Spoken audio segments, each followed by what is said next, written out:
Confidence level highest level पे लेके जाना है, और फिर सिविल सर्विसेज के लिए। फाइनली मैं आता हूँ 3 साल बाद अगर आपके पास मान लो नौकरी हाथ में आ गई, 3 साल में आप पहुंच गए एक मुकाम पर, अब आप जो है छोटे मोटे का असिस्टेंट या कुछ भी, वैसे छोटा मोटा नहीं होता, बड़ा आदमी होता है ये भी, ठीक है, कुछ भी बन गए। अगला टारगेट यहाँ पर रहते हुए आपका अगला टारगेट होना चाहिए कि मेरे को यूपीएससी क्लियर करना है या पीसीएस क्लियर करना है। अब आपके पास ये भी डर खत्म हो गया कि भाई आपके पास है क्या, आप तो कुछ नहीं हो, ठीक है, आपको कोई डर भी नहीं है कि अरे मैं क्या करूंगा, मेरे घर वाले मुझे गाली नहीं देते, वो भी कहते हैं भाई ठीक है तूने बहुत बढ़िया कर। अब यहाँ से जब असिस्टेंट बन जाओगे, इंस्पेक्टर बन जाओगे या कुछ भी बन जाओगे, वहां से यूपीएससी पर जंप करना आसान हो जाता है। तो अपना विजन रखो यहाँ के लिए, 5 साल बाद मैं डाउन द लाइन अपने आप को यहाँ देखना चाहता हूँ। तो ये बीच में मेरे लिए एक हॉल्ट है, जैसे मैंने बोला ना कि पहली मंजिल पे जाने के लिए पहली मंजिल पे एंकर डालूंगा, फिर दूसरी पे डालूंगा, फिर तीसरी पे डालूंगा। This should be our plan. तो ये आपको सभी को काम करना है, और इसके लिए मैं आपको ग्रुप में वो जो आपका स्टूडेंट लॉगिन है वहां पर भी ये चीज दूंगा। मैं चाहूंगा कि मैं मॉनिटर, देखो मैं एक और चीज कहूंगा, ये लॉगिन है ना, स्टूडेंट लॉगिन व्हाट्सएप ग्रुप में मैं आप लोगों को बार बार मैसेज करता रहता हूँ, कुछ लोगों को निकाल देता हूँ, ये सब क्या चीज़ है? क्या मैं अपनी कोई दादागिरी दिखाना चाहता हूँ या क्या करना चाहता हूँ? मेरा ऐसा कोई इंटरेस्ट नहीं है, और मेरा सम्मान है सभी लोगों के लिए। पर मेरा कहना ये है, देखो आई वॉन्ट टू मॉनिटर, मैं ध्यान रखना चाहता हूँ कि कौन क्या कर रहा है। I have limited resource in term of time, मेरे पास टाइम सीमित है, ठीक है, पेशेंस भी थोड़ा सीमित है, भाई कभी कभी मैं भी मतलब परेशान हो जाता हूँ, ऐसा नहीं कि नहीं होता हूँ, तो मेरे और पैसा, ये तीनों चीज मेरे पास भी लिमिटेड है। I want to use this time, money and patience for students who are sincere, जो मुझे लगेगा कि हाँ जी ये सिंसियर है। अगर आप मेरी बात को नहीं मान रहे हो, अब मैं व्हाट्सएप मैसेज लोग भेजने में इतने इंटरेस्टेड है, आप लोग 10-10 भेजते हो, आज मेरी क्लास नहीं कर पाया 8 बजे, मुझे क्लास आज लेट करनी है, अब मैं उसमें क्या मैसेज भेजूंगा अगर आपने 100 मैसेज उसमें ऑलरेडी डाल रखे हैं? ज़्यादातर बच्चों को पता ही नहीं चलेगा, वो कहेंगे सर हमें तो दिखा ही नहीं मैसेज, जो कि स्वाभाविक बात है। आपको ग्रुप्स में मैसेज भेजने इतने सारे, दुनिया भर के व्हाट्सएप ग्रुप्स की कमी है क्या आज के टाइम में? और जिसको मैसेज भेजने का शौक है वो मुझे बता दे, मैं कम से कम 10-20 ग्रुप में आपको ऐड करा दूंगा, आप भेजते रहना जितना भेजना है उसमें। पर प्लीज इस ग्रुप को माफ कर दो, क्षमा कर दो, ठीक है, कम्युनिकेशन के लिए है ये ग्रुप, मिस कम्युनिकेशन के लिए नहीं है। कोई क्लास में इंपॉर्टेंट चीज है, कोई चीज है, मटेरियल है, शेयर करना है, मुझे दे दो यार, मेरे को जिम्मेदारी दे दो। हर कोई चाह रहा है कि जी हम मटेरियल भेजेंगे, अखबार भेजेंगे, अरे नेट भरा पड़ा है, इंटरनेट भरा पड़ा हुआ है इन सब मटेरियल से। एक भेजो, आप मेरे से कहो मैं आपको 10,000 मैसेज भेज दूंगा एक दिन में। मैसेज भेजने से कुछ नहीं होता, ये ऐसे समझो कि घर में मैंने अपने 10,000 किताबें लेके रख ली, कर उनसे क्या हो जाएगा? 10,000 किताब लेके आ गया मैं घर में, 100 किताब मैंने सारी दुनिया के बेस्ट ऑथर रख लिए। अरे किताब तो कागज है, जब तक उसे कोई पढ़ेगा नहीं तब तक उसकी कोई वैल्यू नहीं। तो प्लीज सी टू इट कि उसका यूज हो। तो हमारे को ये चीज ध्यान रखनी है।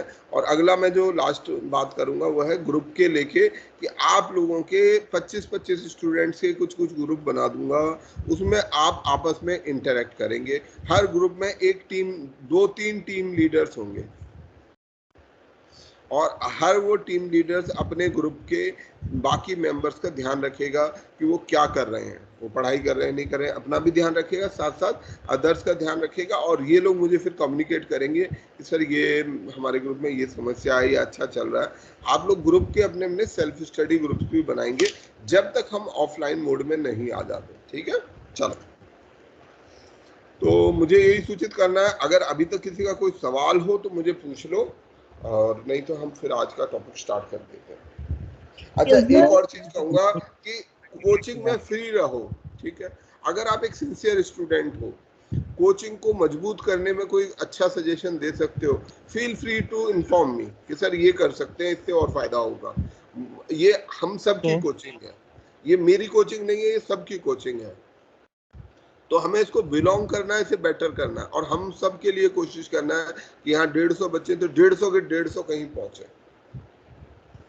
चलो गुड मॉर्निंग सर। हाँ बोलिए। मॉर्निंग सर ये ग्रुप का क्राइटेरिया क्या होगा मेंबर सिलेक्शन कोई का? क्राइटेरिया नहीं होगा, आपके रोल नंबर की सीक्वेंस होगी। इसका सिंपल सा क्राइटेरिया ये होगा कि लेट से पहले 25 स्टूडेंट 3000 रोल नंबर से लेके 3050 रोल नंबर तक जितने स्टूडेंट धीरे आते धीरे हैं, आइए अभी। ठीक है, उन रोल नंबर को कोई क्राइटेरिया नहीं होगा, बस सिंपल क्राइटेरिया होगा पहले 25। मैंने डिसेंडिंग ऑर्डर में लिस्ट बना रखी है, पहले 25, दूसरे 25, तीसरे 25, लाइक दिस। ठीक है, अभी नहीं चलेगा, अभी नीचे मोटर वो मशीन। अपना माइक्रोफोन बंद कर लीजिए, किसी का माइक्रोफोन ऑन है। और कोई सवाल? Hello sir, good morning.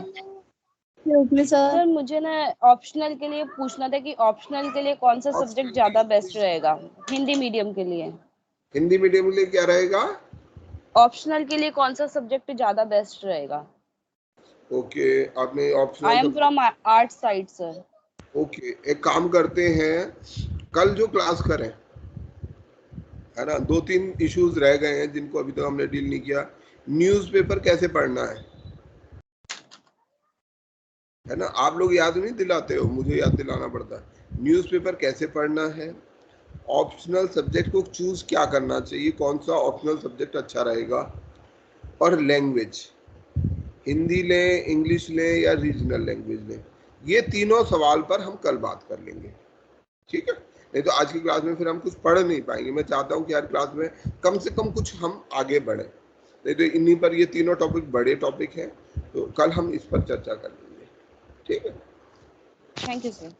Okay sir excuse me. हाँ बोलो। Good morning sir. Morning. Sir actually ना मेरे डॉक्यूमेंट सबमिट नहीं हो पाए, मेरे पास इनकम सर्टिफिकेट नहीं था, इस वजह से। तो सर अभी 181 के लिए नाम दीजिए। यहाँ पर देखो, ये सवाल यहाँ नहीं पूछो, पर्सनल सवाल मत पूछो, ठीक है, वो आप मुझे व्हाट्सएप पे टेक्स्ट किया, किसी का रिप्लाई नहीं आया। आपको ग्रुप में ऐड कर दिया Poonam, you are T3348 right, अगर मुझे ठीक याद। तो आप ग्रुप में एडिड हो, इसका मतलब आपके पास मैसेज आ रहा है, आपको क्या चाहिए, सारे मैसेज और लिंक वो आपके पास मिल रहा है। ठीक है, अच्छा अगला कोई अयूब, आपको सर मुझे क्वेश्चन पूछना है। हाँ, जनरल सवाल होना चाहिए वो जी। सर मुझे क्वेश्चन पूछना है कि जैसे कि हम पर डे की जो स्टडी करते हैं, उसमें कितने सब्जेक्ट्स हमें एक दिन में लेने चाहिए, और साथ में करंट अफेयर्स को कितना समय देना चाहिए? कोई स्ट्रेटजी हम बना सकते हैं क्या इस चीज को लेकर? सर देखो, बनानी ही है, बना सकते नहीं है, बनानी ही है, बिना बनाए कहीं नहीं पहुंचोगे। देखो, जिस आदमी के पास एक रोड मैप नहीं है, वो क्या करना चाहता है, वो कहीं नहीं पहुंच सकता है। मुझे यहाँ से 2000 किलोमीटर की यात्रा करनी है और मैं यही आंख बंद करके चल दूं तो कहीं पहुंचूंगा? कभी नहीं पहुंचूंगा। मेरे पास एक मैप होना चाहिए, पहले दिन में मैं 200 किलोमीटर अटेंड करूंगा, इस जगह पे रुकूंगा, फिर ये करूंगा, फिर यहाँ रुकूंगा, ऐसा कुछ रोड मैप मेरे पास होना चाहिए, तभी ये बड़ी यात्रा पूरी होगी। ऐसे ही आपकी यात्रा है जो साल भर चलने वाली है, उसके लिए आपको क्या है, आपको सब्जेक्ट का नाम पता है, 9-10 सब्जेक्ट की एक लिस्ट है आपके पास, ये सब्जेक्ट आपको पढ़ने हैं, बारी बारी आप उठाइए, एक दिन में, एक बार में, एक समय में, जैसे 9-10 सब्जेक्ट को डिवाइड कर लीजिए, टारगेट बना लेते हैं कि हम आज कितनी तारीख है, अभी अगस्त चल रहा है, 20 कितनी तारीख हो गई, 20 अगस्त, ठीक है, 20 अगस्त से हमने लेट से पढ़ना शुरू किया, तो 20 अगस्त से मुझे मेरा एग्जाम कितना, 5 जून को है, करीब आपका माइक्रोफोन। अरे रुक जाइए, एक सवाल को खत्म कर देते हैं। 9 महीने का मेरे पास लगभग शायद समय है, 9 महीने में मैं 3 महीने रिवीजन के लिए देना चाहूंगा कि 3 महीने में केवल रिवाइज करूंगा, लास्ट के 3 महीने, तो मेरा सिलेबस फेब 2020 तक खत्म हो जाना चाहिए अगर मुझे ये एग्जाम देना है। 28 फरवरी 2022 मेरे लिए लास्ट डेट होनी चाहिए। मार्च, अप्रैल, मई वो मैं रखूंगा केवल रिवीजन के लिए। अब इन 28 महीने से आज से कैलकुलेट कर लो कितने महीने बचे, ठीक है, इतने 6 महीने के अंदर में आपको ये 9 सब्जेक्ट पढ़ने हैं, तो आप इनको प्रोपोर्शनली डिवाइड कर लो। कुछ सब्जेक्ट थोड़े बड़े हो सकते हैं, कुछ छोटे हो सकते हैं। आइडियली मेरा अपना सुझाव ये रहेगा, आपको 2 सब्जेक्ट एक साथ शुरू कर देने चाहिए। जैसे आईआर आप शुरू कर दीजिए, या क्लास के साथ चलना चाहे क्लास के साथ, या उसके अलावा भी आप कर सकते हैं। जैसे हम लोग अपने शुरुआत करी है इंटरनेशनल रिलेशन और art and culture and history से, ये हमने शुरुआत कर दी है। हम कोचिंग की बात कर रहे हैं, ये हमने शुरू किया है। तो अभी हम ये वाला पोर्शन अगले करीब लेट्स से 40 डेज के अंदर या 30 डेज के अंदर में इसको कंप्लीट कर लेंगे, ऐसा हमारा प्लान है। तो आपको भी इसी तरीके का अपना एक प्लान बनाना पड़ेगा। कोशिश करो क्लास के साथ पैरेलल चले। क्लास के साथ पैरेलल चलोगे तो अच्छा रहेगा, वैसे नहीं भी चलोगे तो कोई बात नहीं। आप 2 सब्जेक्ट ये उठा लो क्लास के साथ वाले, एक और उठा लो। लेट्स से मैं आपको बोलूँगा पॉलिटी पढ़ना शुरू कर दो। 3 सब्जेक्ट आपके एक साथ कंप्लीट होते जा रहे हैं। ये सब्जेक्ट आपके 45 डेज में लेट से खत्म हो जाने चाहिए।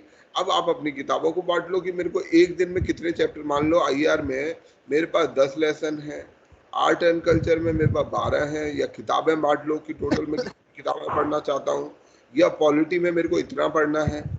पेज के हिसाब से बांट लो, चैप्टर के हिसाब से बांट लो, कुछ भी बांट लो, और 45 डेज से डिवाइड करके प्रोपोर्शनली रख लो।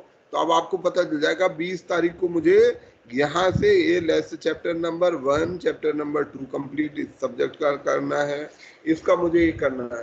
तो ये टाइम टेबल आपको बनाना ही होगा, तो इसे बना लीजिएगा।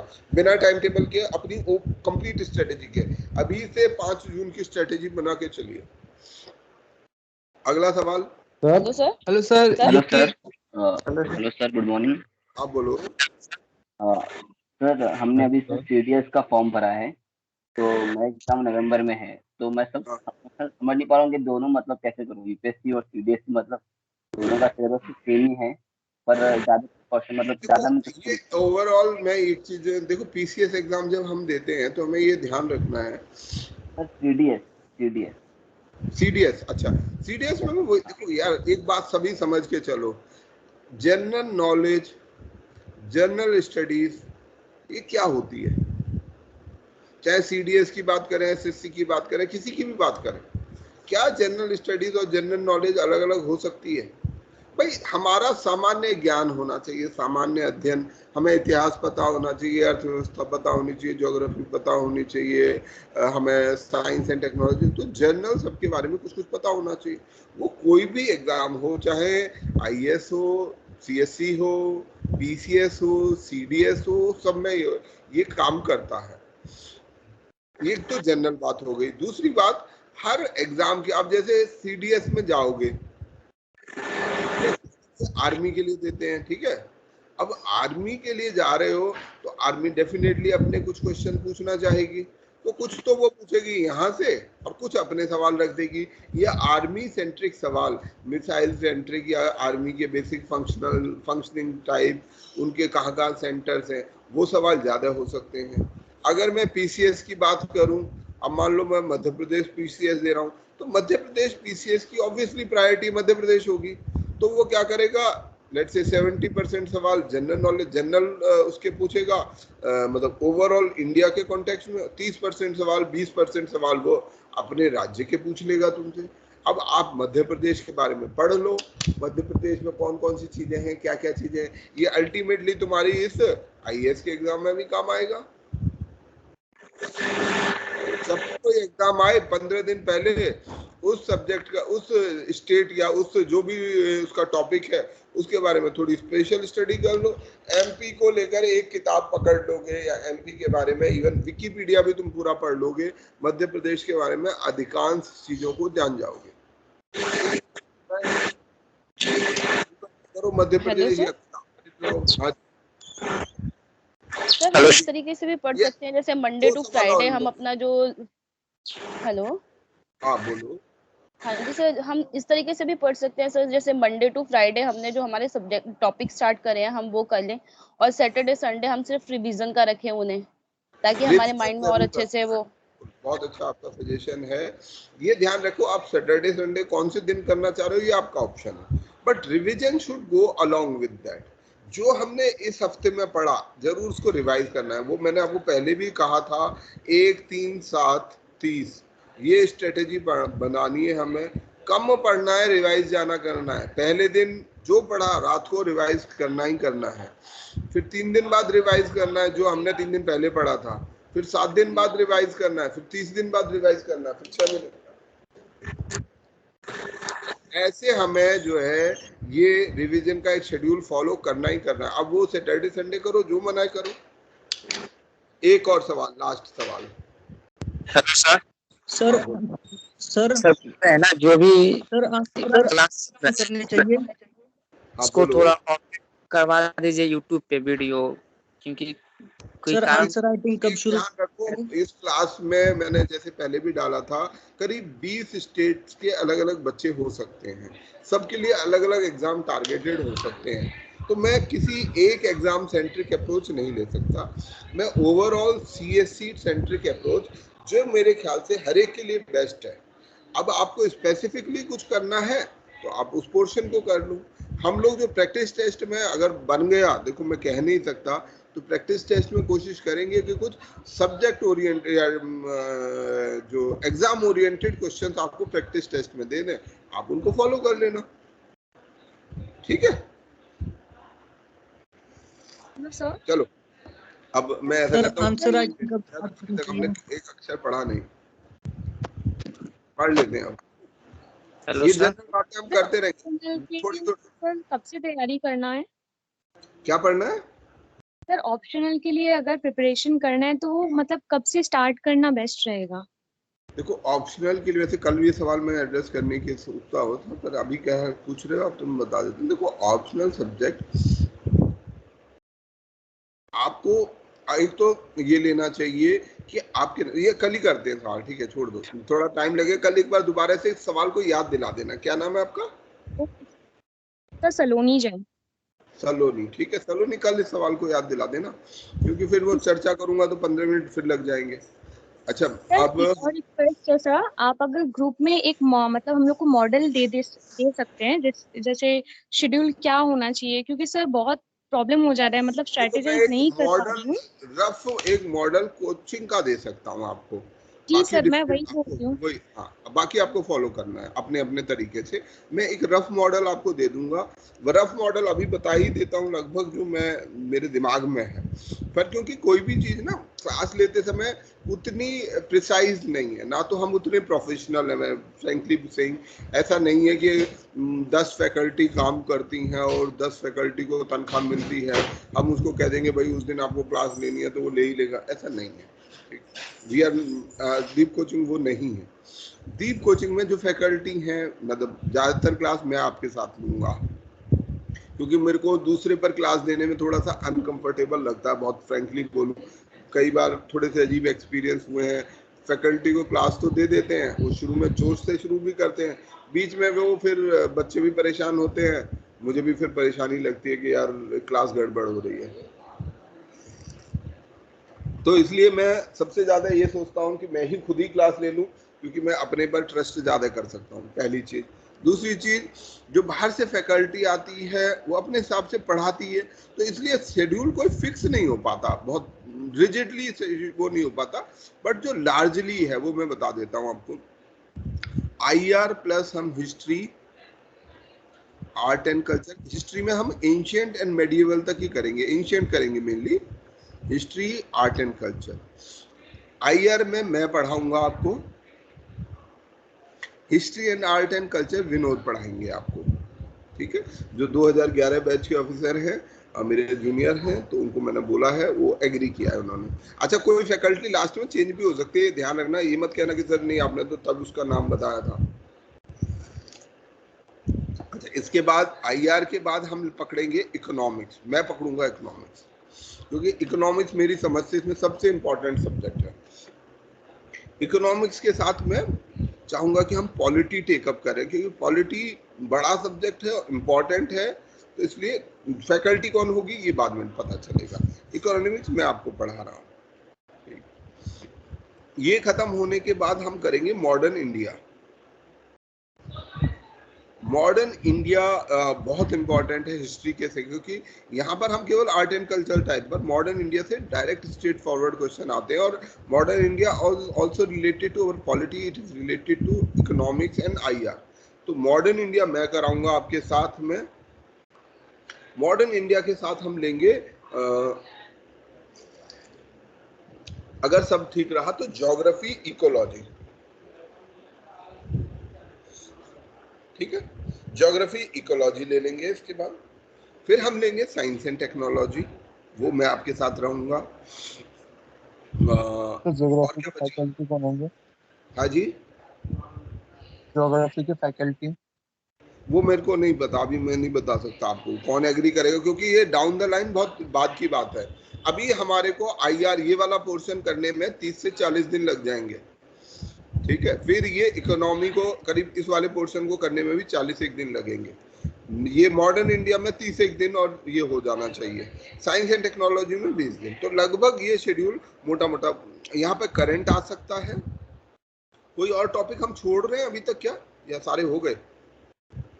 एनवायरनमेंट और इकोलॉजी सेम है क्या? हाँ, वो ये कॉमन सर है। पॉलिटिकल साइंस की अलग से क्लास लगेगी क्या? दोबारा बोलो, क्या बोल रहे हो? सर पॉलिटिकल साइंस की अलग से क्लास लगेगी या फिर Polity, बीच में एक नंबर के साथ ही? जो जनरल स्टडीज का पॉलिटी होता है उसकी क्लास होगी। क्लास का जो कंटेंट होगा वो मेनली रिलाई करेगा लक्ष्मीकांत पर, क्योंकि पॉलिटी के लिए लक्ष्मीकांत आपकी कंसेप्ट मेकिंग बहुत अच्छी किताब है। उसके अलावा फैकल्टी जो डिसाइड करेगी, ठीक है। Hello sir ethics science current affair से। हाँ बोलिए। सर साइंस एंड टेक तो करंट अफेयर हो जाएगा। नहीं, साइंस एंड टेक को अलग भी लेना है, उसे करंट अफेयर तो है ही है, बात आपकी बिल्कुल ठीक है। और इन सब का करंट, ये ध्यान रखना, ये जितने सब्जेक्ट पढ़ रहे हैं इनका करंट, जैसे अभी हम रिवीजन बैच के साथ में सभी का करंट कर रहे हैं, इंटरनेशनल का रिवीजन प्लस उसका करंट, अभी साइंस एंड टेक्नोलॉजी का करंट चल रहा है, जो रिवीजन जो पिछले साल वाले बच्चे हैं उनके लिए। Sir security sir ethics sir ठीक है। तो आप लगभग ये मान सकते हैं कि अभी अगस्त चल रहा है, 15 सितंबर तक ये रहेगा, उसके बाद अक्टूबर तक ये पोर्शन चलना चाहिए। इकोनॉमी पॉलिटी थोड़ा बहुत ऊपर नीचे हो सकता है। ये नवंबर, हाफ ऑफ दिसंबर तक, दिसंबर जैन में हम यहाँ पर होने चाहिए, और उसके बाद फिर हम करंट और रिवीजन पर आ जाने चाहिए। और बीच में कुछ और चीजें हो सकता है, ये थोड़ा डिले भी हो, इसमें 15-15 दिन कर दें, तो ये लगभग यहाँ पर हम पहुंचेंगे, इस जगह पर, ये वाली जगह पर हम पहुंचेंगे फेब में, ये समझ लेना। यहाँ पर हम फरवरी में ऐसे का पेपर, ऐसे का पेपर, अरे ऐसे कर लोगे तुम, अभी घबराओ मत, ऐसे तो मत जाओ। सर सीसेट के लिए क्या होगा फिर? सीसेट की जो भी क्लास होगी उसके बियॉन्ड होगी, उसका और इस सिलेबस का आपस में कोई कनेक्शन नहीं होगा। वो क्लास, जैसे ये क्लास 8 से 9, 9:30 जो भी टाइम चल रहा है, ये इसका GS की क्लास का फिक्स टाइम रहेगा।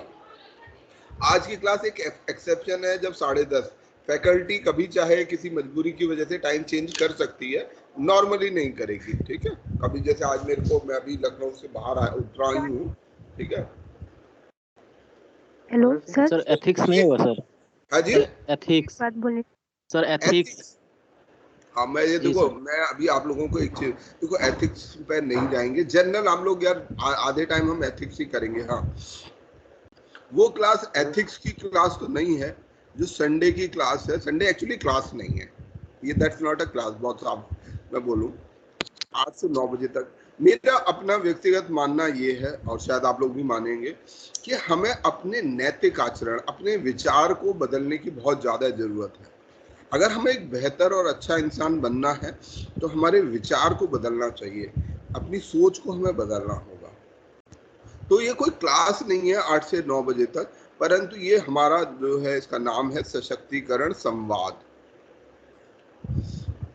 अगर आपको सशक्त बनना है, मजबूत बनना है, आर्थिक रूप से मजबूत बनना है, सोच से मजबूत बनना है, किसी भी तरह से अगर आप मजबूत बनना चाहते हो, सामाजिक रूप से मजबूत बनना है, तो सबसे ज्यादा आदमी को मेहनत करनी चाहिए इस हिस्से पर, विचार पर। तो जो ये वैचारिक चर्चा, ये एक वैचारिक चर्चा का मंच है, ये जो संडे 8 से 9 बजे होगा, और इस चर्चा में हम अपनी सोच में बदलाव, और ये चर्चा है, ये ओपन एंडेड है, ऐसा नहीं है कि कोई ये आपको नियम दिया गया है। जो भी महापुरुषों ने बात कही है उनका क्या मतलब है, उनको हम अपने जीवन में कैसे ला सकते हैं, क्योंकि अगर हम उनको अपने जीवन में लाएंगे ही तभी सशक्त हो पाएंगे। हम खाली कहते रहें कि ये गलत है वो गलत है, उससे काम नहीं चलेगा। हमें अपने विचार को बदलना होगा, उसके लिए वो मंच है। वो एथिक्स की क्लास नहीं है, बट हाँ थोड़ा बहुत ओवरलैप कह सकते हो। ऑप्शनल या इन सब्जेक्टों की जो बात अगर कोई पूछना चाहे कि ऑप्शनल ऐसे इनका क्या करेंगे, देखो ऑप्शनल पे तो मैं ज्यादा नहीं करूंगा, और मैं भी आप लोगों को भी ये कहूंगा ऑप्शनल के लिए ना, जैसे मेरे दिमाग में जो चल रहा था इस साल से, मैं 2 साल से ये चीज सोच रहा हूँ, इम्प्लीमेंट नहीं कर पा रहा हूँ। अगर आप लोग मेरा साथ दोगे तो इम्प्लीमेंट कर सकते हैं, और हमारा ऐसे, हमारा ऑप्शनल नहीं, कम से कम राइटिंग स्किल और जनरल स्टडीज, ये सब बेहतर। जनरल स्टडीज का जो वो वाला पेपर है, मेंस का पेपर, इसकी तैयारी हम कर सकते हैं अगर हम ये चीज करें। क्या करें? मेरा ये सुझाव है, मेरी बड़ी कामना है इस चीज को करने की, पर मुझे वैसे बच्चे अभी नहीं मिल पाए हैं। तो मैं, पहला मेरा ये सुझाव है कि हम एक मैगजीन बनाते हैं। हमारी दीप कोचिंग की एक मैगजीन होनी चाहिए जिसमें अच्छे अच्छे लेख लिखे जाएं। हम लोग हर, और ये मैगजीन 2 महीने में छपे, हर स्टूडेंट अपना एक अच्छा लेख, और ये लेख मतलब आपको समझना है पब्लिकेशन लायक होना चाहिए। ऐसा नहीं कि मैं कुछ भी लिख दूं, व्हाट्सएप से इधर उधर लिख दूं, वैसा लेख नहीं। It has to be very very informative, जैसे एक पत्रकार लिखता है, क्योंकि अल्टीमेटली ये आपके राइटिंग स्किल पे काम करेगा, जनरल स्टडीज पे काम करेगा। वैसा ही लेख लिखना है हमें, किसी सामाजिक समस्या पर लेख लिख सकते हैं, महिलाओं के प्रश्न पर लिख सकते हैं, किसी भी प्रश्न पर, एथिकल क्वेश्चंस पे कर सकते हैं, सामाजिक, अभी ग्लोबल वार्मिंग है उस पर कर सकते हैं, कोई भी आप सवाल वो टॉपिक लेंगे उस पर लिख सकते हैं। हम एरिया डिफाइन कर देंगे कि इस मंथ का, अगले महीने का जो मैगजीन छपेगा उसका थीम ये है। हर स्टूडेंट अपने हिसाब से 2-2 लेख लिखे, 3-3 लेख लिखे और भेजे। उनमें से जो बेस्ट लेख होंगे, ठीक है, जो बेस्ट चयनित लेख होंगे, उनको फिर हम इस मैगजीन में छापें। तो ये हर महीने की हमारी एक प्रतियोगिता भी हो जाएगी कि भाई किसका लेख छपा। हमारे जो लिखने की कला है वो बेहतर हो जाएगी, और रिसर्च करना आ जाएगा हमें। हमारे जो आंसर यहाँ होने चाहिए नहीं, वो खाली रटे रटाए नहीं होना चाहिए, हमने नोट्स में पढ़ लिया। इसमें हमारा अपना थॉट प्रोसेस आना चाहिए। अब ये थॉट प्रोसेस कैसे आ सकता है? ये मेरे पास एक योजना है, एक मेरी स्कीम है, अगर ये इम्प्लीमेंट हो पाए तो इससे हम एक सोशल कंट्रीब्यूशन भी हमारा हो जाएगा कि हाँ हमारा लेख किसी एक मैगजीन में छपा, और मैगजीन अगर लोगों तक जाएगी तो उसमें कुछ असर डालेगी। इसको हम सर बाद अभी जो हमने असाइनमेंट किया सामाजिक समरसता का, वो आपने लिया नहीं है? हाँ वो लिया नहीं, उसको देखो क्या है ना, आप लोग भेज तो दोगे, मेरे को उससे अकाउंट फॉर करना ऐसा ना। आपने मुझे व्हाट्सएप भेजा, मेरे, अगर मैं अपना व्हाट्सएप दिखाऊंगा तो मेरे व्हाट्सएप में करीब 200 लोगों का मैसेज हर वक्त पड़ा रहता है, इसीलिए मैं बहुत बार मैसेज लेट रिस्पॉन्ड करता हूँ। 200 मैसेज पढ़ना है, फिर उनको रिस्पॉन्ड करना है, वो काम हो जाता है। अब आपने भेजा अभी, किसी और स्टूडेंट ने भेजा कल, उसने अगले ने भेजा 4 दिन बाद, अब मुझे एक जगह इकट्ठा करना उनको बड़ा काम हो जाता है। इसीलिए मैं आपको ये कहा था कि यार आप लोग टीम ऐप पर आ जाओ। मैंने दिखाया भी था, अगर आप टीम ऐप पर आ जाओगे तो मेरे को यहाँ पर ये असाइनमेंट क्रिएट करना है, मेरे पास ये आपके असाइनमेंट के ये लिंक आ जाएंगे, वो टॉपिक है, यहाँ पर आपको अपलोड कर देना है। जिस चीज का लेख आ जाएगा मैं यहाँ पढ़ सकता हूँ जब चाहे, उसमें जरूरी नहीं है कि मुझे तुरंत उसको सेव करना है, पढ़ना है। तो एक तरीका हमें निकालना होगा, मैं निकाल लूंगा उसका तरीका, आप उसकी चिंता ना करें, हम लोग इस पर काम करेंगे, ठीक है। तो चलो अब हम लोग पढ़ लेते हैं, बहुत सारे जनरल सवाल हो गए, आज की क्लास जनरल क्लास भी हो जाएगी। नहीं तो आप लोगों ने रिवाइज किया कुछ? साथ के साथ रिवाइज करते जाइएगा, ठीक है। अभी मैं सवाल नहीं पूछ रहा हूँ, पर मैं उम्मीद करूंगा कि साथ के साथ रिवाइज करना है। और मुझे आप लोग ये भी याद दिलाते रहिएगा। देखो, मुझे याद दिलाने में कोचिंग से संबंधित आप ज्यादा मत घबराइएगा। कॉमन कॉज के लिए, जैसे मैं ये कह रहा था कि हम लोगों को कुछ प्रैक्टिस क्वेश्चन देने हैं, मेरे को आपको कुछ प्रैक्टिस क्वेश्चन भेजने हैं, वहाँ अपडेट करने हैं, तो वो मैं अभी तक नहीं कर पाया हूँ। तो वो मुझे याद दिला देना कि सर आपने कहा था, आप वो कर दो, ठीक है। तो ये आप लोग, हमने ये पढ़ लिया था, हमने FAO पढ़ लिया था, food and agriculture organisation, international labour organisation पढ़ा था, इंटरनेशनल मॉनेटरी फंड पढ़ा था, ठीक है। ये वर्ल्ड बैंक के अलग अलग इनिशिएटिव्स हमने पढ़ लिए थे, और ये इसके ऑर्गन्स वगैरह पढ़ लिए थे। तो ये सब यहाँ तक हम लोग कर चुके हैं। यूनेस्को हमने पढ़ लिया था कि यूनेस्को क्या करता है, और मैन एंड बायोस्फीयर प्रोग्राम यहाँ तक कर लिया था। हाँ जी बोलो। Sorry for the interruption sir. आज की क्लास रिकॉर्ड होगी, अपलोड होगी यूट्यूब पे? रिकॉर्ड करनी तो मैंने लगा दी है। देखो, रिकॉर्डिंग का प्रोसेस भी मैं आप लोगों को बता देता हूँ। I will always be very transparent with all of you, ठीक है। अब ये सब कुछ चीज़ों को समझ लेना कि मेरे पास कोई ऐसा आदमी नहीं है। लगभग मैं ये जितने बैक एंड के काम हैं मुझे खुद करने पड़ते हैं। मैं सोचता हूँ किसी को हायर कर लूँ, पर हायरिंग के लिए इट विल कॉस्ट मनी, ठीक है। वो 10-15 हज़ार रुपया मुझे उसको खर्चा महीने का करना पड़ेगा। अभी थोड़ी सी मेरी स्थिति उस तरीके की नहीं है कि मैं इतने पैसे इस हेड पे खर्च कर पाऊँ। इस कोचिंग के लिए मैं ज़्यादा कंट्रीब्यूशन किसी से इकट्ठा नहीं करता, क्योंकि मिलता नहीं है, कोई नहीं कंट्रीब्यूट करता, तो अपने जेब से खर्चा करना पड़ता है। तो इसलिए, और फिर मैं ये भी चाहता हूँ मेरा अपना पर्सनल टच रहे, मुझे पता रहे किसी स्टूडेंट का क्या प्रॉब्लम है, इसलिए मैं ज़्यादातर काम कोशिश करता हूँ खुद कर। तो वहाँ पर मेरी थोड़ी सी कमी हो जाती है कि मैं आपको टाइम से चीज़ें नहीं कर पाऊँगा। रिकॉर्डिंग करने का काम जो होता है, हम टीम्स ऐप में जाते हैं, टीम्स ऐप में रिकॉर्ड कर देते हैं। रिकॉर्ड करने के बाद इसी क्लास को फिर हम यूट्यूब में अपलोड करना होता है। ये काम डेली बेसिस पर करना होता है, करना चाहिए, पर कभी मैं कर पाता हूँ, कभी नहीं भी कर पाता हूँ। तो कभी कभी ये डिले आपको दिख जाएगा।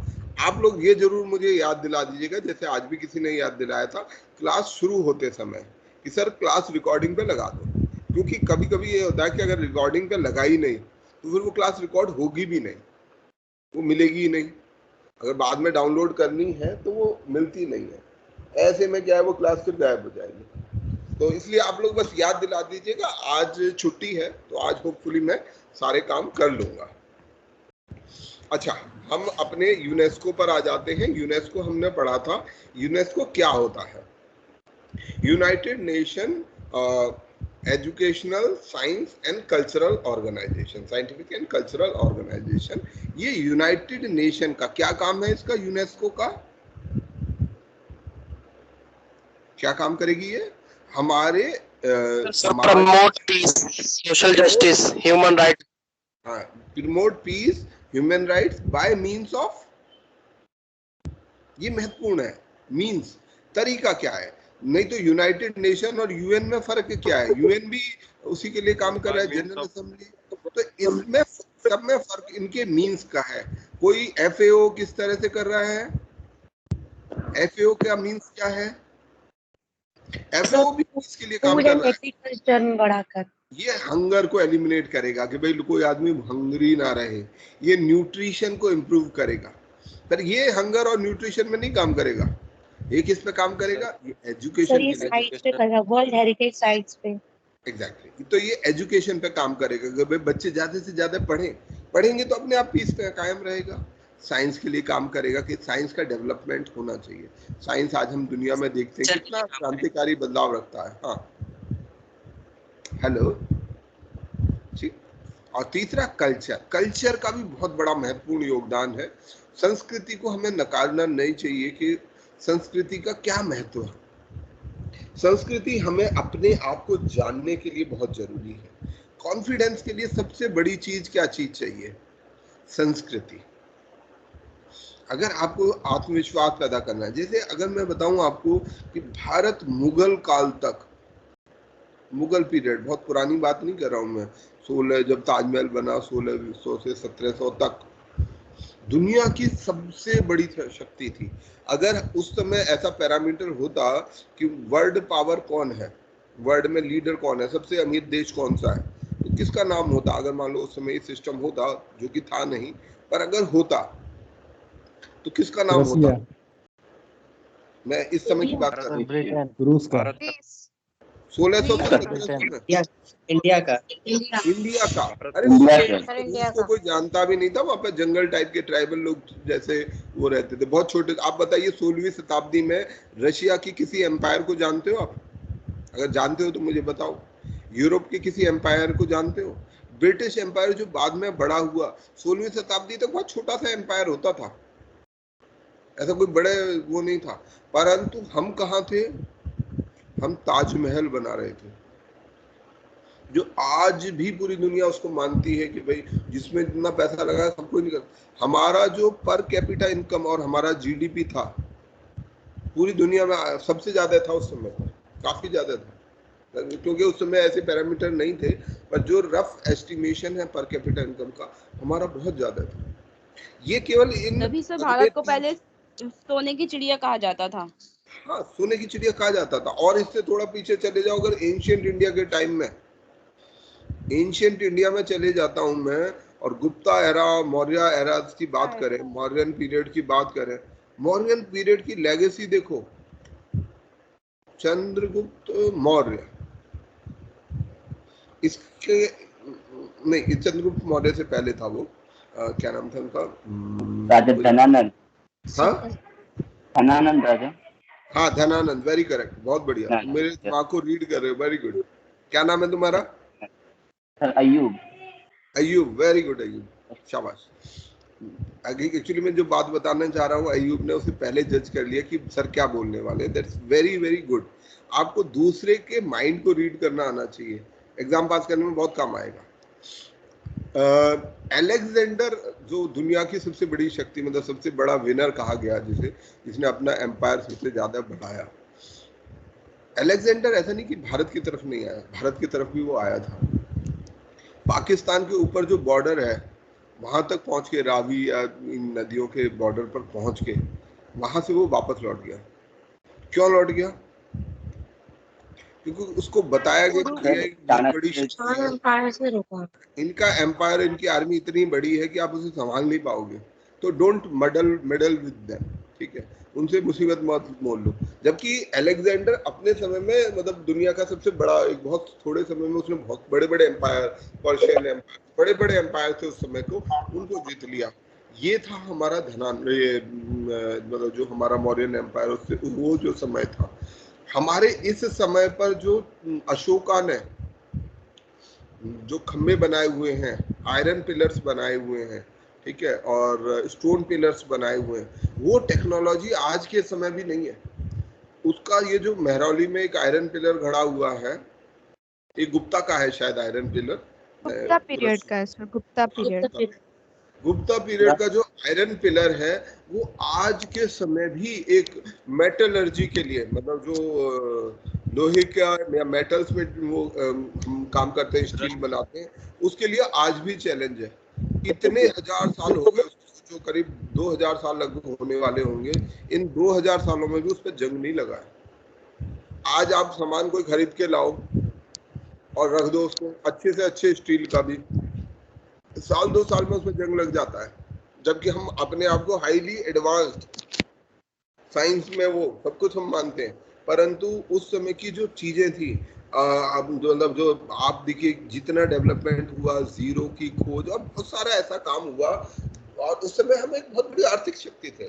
हम 1700 तक औरंगजेब को वैसे नकारात्मक देखते हैं, पर औरंगजेब के समय तक 1707 तक भारत एक बहुत बड़ी शक्ति थी। कोई भारत के साथ पंगा लेने की कोशिश भी नहीं करता था, सोचता भी नहीं था, उसे पता था कि इंडिया इज नॉट समथिंग। यहाँ पूरी दुनिया, आपने कभी ये सोचा कि हम लोगों के यहाँ पर सारे जितने, हम मॉडर्न इंडिया पढ़ेंगे तब इसको और विस्तार से समझेंगे, इस समय में पूरी दुनिया हमें ढूंढ रही थी, पूरी दुनिया, है ना।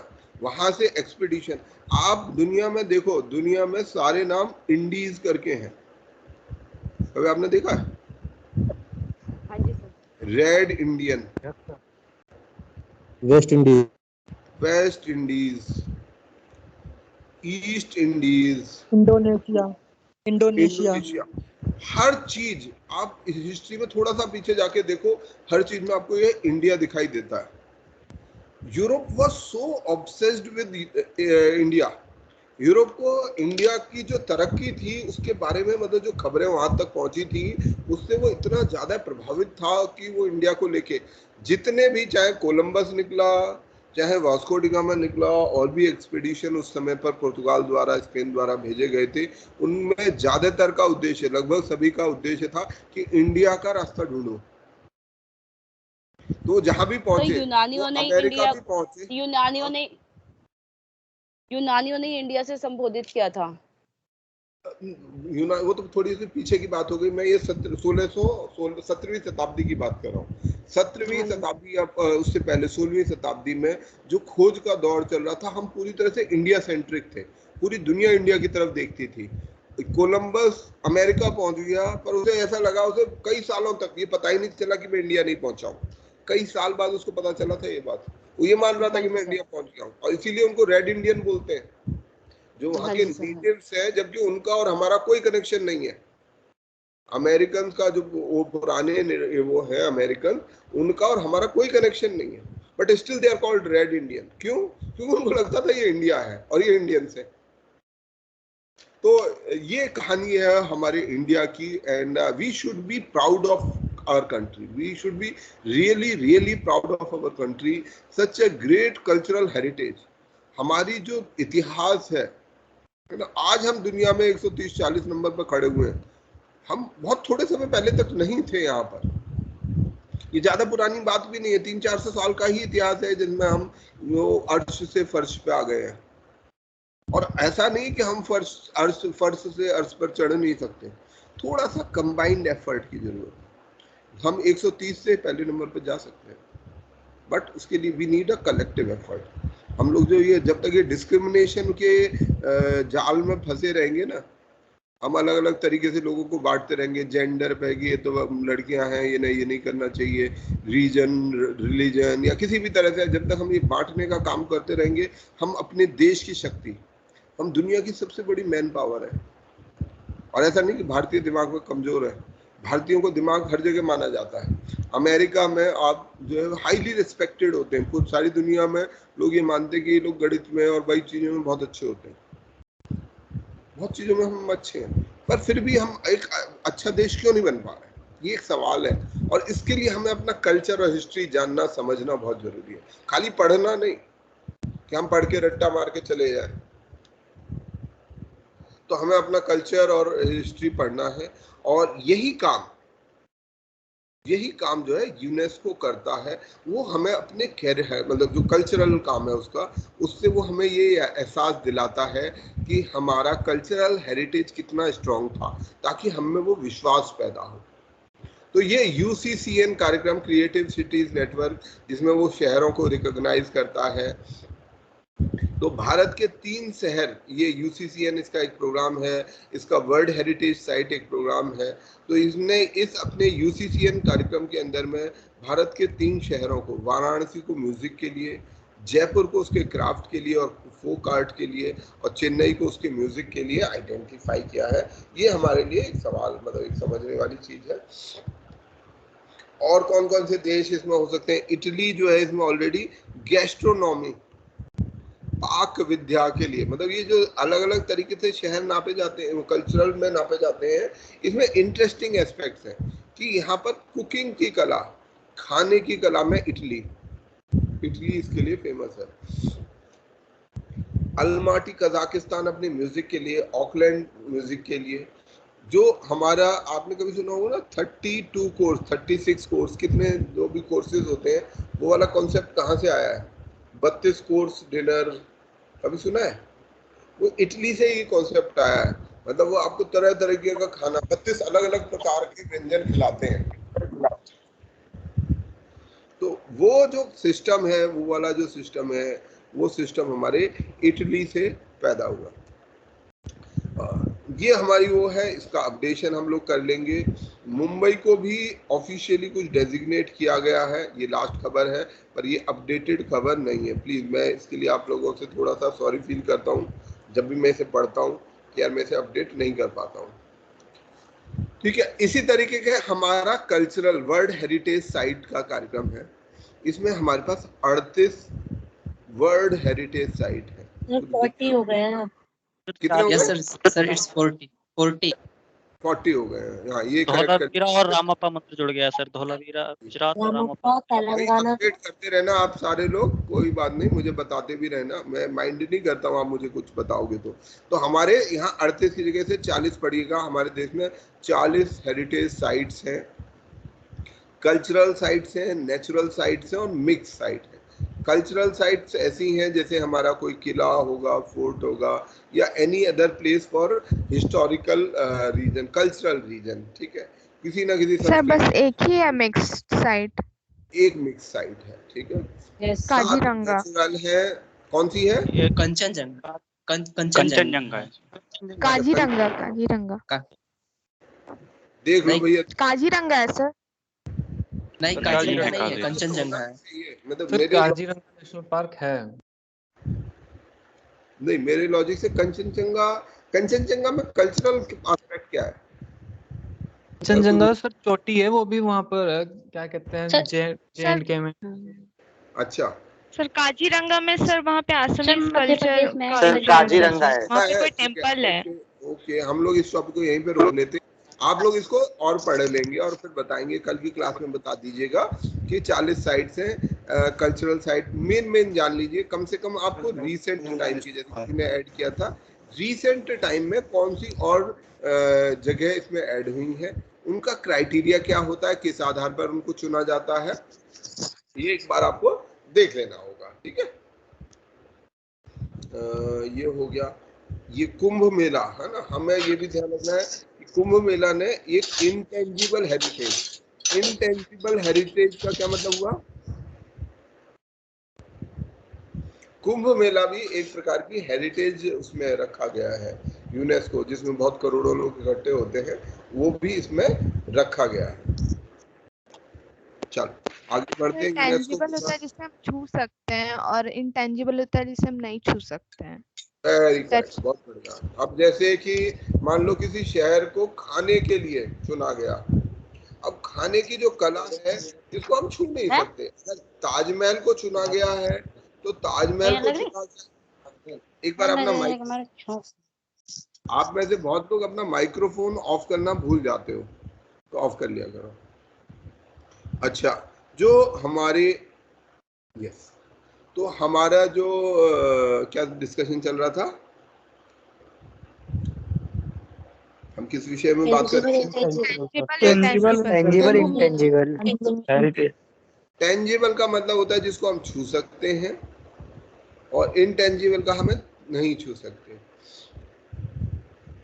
हम ज्यादातर चीजें जिनको जानते हैं, प्रॉपर्टी जिसको जानते हैं, जैसे संपत्ति जो होती है, वो ज्यादातर संपत्ति छूने लायक होती है, टेंजिबल होती है। जैसे टेंजिबल प्रॉपर्टी का उदाहरण है मकान, फर्नीचर, मशीन, फर्नीचर, कार, ये सब टेंजिबल है, इनको छू सकते हैं, हम फील कर सकते हैं। पर कोई इनटेंजिबल प्रॉपर्टी का एग्जांपल बताओ। Goodwill, trademark, bank balance, sir art, bank balance, पर जैसे पेंटिंग कहूँ तो पेटेंट, गुडविल होता है, ट्रेडमार्क्स होते हैं। नहीं, वो तो तुम उस पर आ गए, मैं इनटेंजिबल थिंग्स पर सोच रहा हूँ। ऐसी कोई प्रॉपर्टी हो सकती है। सर कुंभ मेला आपने अभी बताया इनटेंजिबल मेले को। ठीक है, नहीं मैं इंसान के तौर पे कोई मुझे ऐसी चीज बता से रिलेटेड जितने social and feeling, intellectual property हो सकता है। बहुत अच्छा एग्जांपल है। आइडियाज दिमाग में कुछ आइडिया है, कुछ सर रेपुटेशन भी हो सकती है। Sir goodwill, cultural programme sir, किसी की गुडविल अच्छी होती है, किसी की नहीं होती। ठीक है, म्यूजिक की एबिलिटी, ये सब ऐसे गुण हैं, ऐसी प्रॉपर्टीज हैं जो होते हैं, और ट्रेडमार्क भी हो सकता है सर, है ना। उसको फिर आगे चले जाएंगे, अभी तो हम जनरल तरीके से पढ़ रहे हैं, तो इसको कोई छू नहीं सकता। सर जैसे मेंटल एबिलिटी बोल सकते हैं, ये सब एक ही में आ जाएगा। तो हम इसको छू नहीं सकते, पर ये महत्वपूर्ण है। किसी की कोई इन्वेंशन है, किसी ने कुछ खोज कर दी, ठीक है। आज हम आइंस्टीन को या किसी भी जितने खोज करने वाले लोग हैं उनको क्यों जानते हैं? उन्होंने कोई चीज बनाई नहीं, पर एक इन्वेंट की, एक स्कीम ऑफ थिंग बता दी। कोचिंग भी अपने आप में एक इंटेंजिबल थिंग है। मैं आपको कोच कर रहा हूँ, मैं आपको ट्रेन कर रहा हूँ, ये आप कोई मुझसे छीन नहीं सकता है ना, ऐसे सेल नहीं कर सकता, कोई ले जा नहीं सकता, इसको छू नहीं सकता, बट इट इज देयर, है ना। एक स्किल है, एक योग्यता है, वो स्किल आपको इस्तेमाल। कोई आप मान लीजिए स्पोर्ट्समैन है कि बहुत सारे जो कोच होते हैं उनको करोड़ों करोड़ों रुपए का पैकेज मिलता है। क्यों मिलता है? क्योंकि वो जो स्किल दे सकते हैं, वो जो ट्रेनिंग दे सकते हैं, उसकी कोई कीमत नहीं है। चलो, तो ये हमारी टेंजिबल इंटेंजिबल की चीज हो गई। ये इसलिए मैं डिस्कस कर रहा था कि हमें कई जगह काम आएगा। Intangible property rights, IPR act में ये बहुत काम आएगा। यहाँ ये शब्द इस्तेमाल हुआ है। तो हेरिटेज साइट में या हेरिटेज में केवल टेंजिबिलिटी ही नहीं, जैसे किले या नेचुरल साइट्स तो हमने कर ली, पर कुछ इनटेंजिबल चीजें भी हैं। कहीं पर कुछ खाना विशेष रूप से बनाया जाता है, लखनऊ में कोई चीज विशेष रूप से फेमस है, या हमारे अभी हमने कुंभ मेला की बात की, वो एक अपने आप में अलग चीज है, एक हेरिटेज है, वो चली आ रही है, पता नहीं कितने सालों से चला आ रहा है। तो वो जो एक कल्चर है वो अपने लिए एक महत्व रखता है। अच्छा, अगला हम जिस ऑर्गेनाइजेशन की बात कर रहे हैं, WHO। WHO क्या करेगा? इसका क्या उद्देश्य होगा? हेल्थ, कोई पीस, डेवलपमेंट, एम्पावरमेंट, वही है। डिफरेंट क्या है? मीन्स। ये कैसे लाएगा peace and? By means of better health, ठीक है। बेहतर हेल्थ फैसिलिटीज होंगी, देश स्वस्थ रहेंगे, लोग स्वस्थ रहेंगे, तो कम झगड़ा होगा।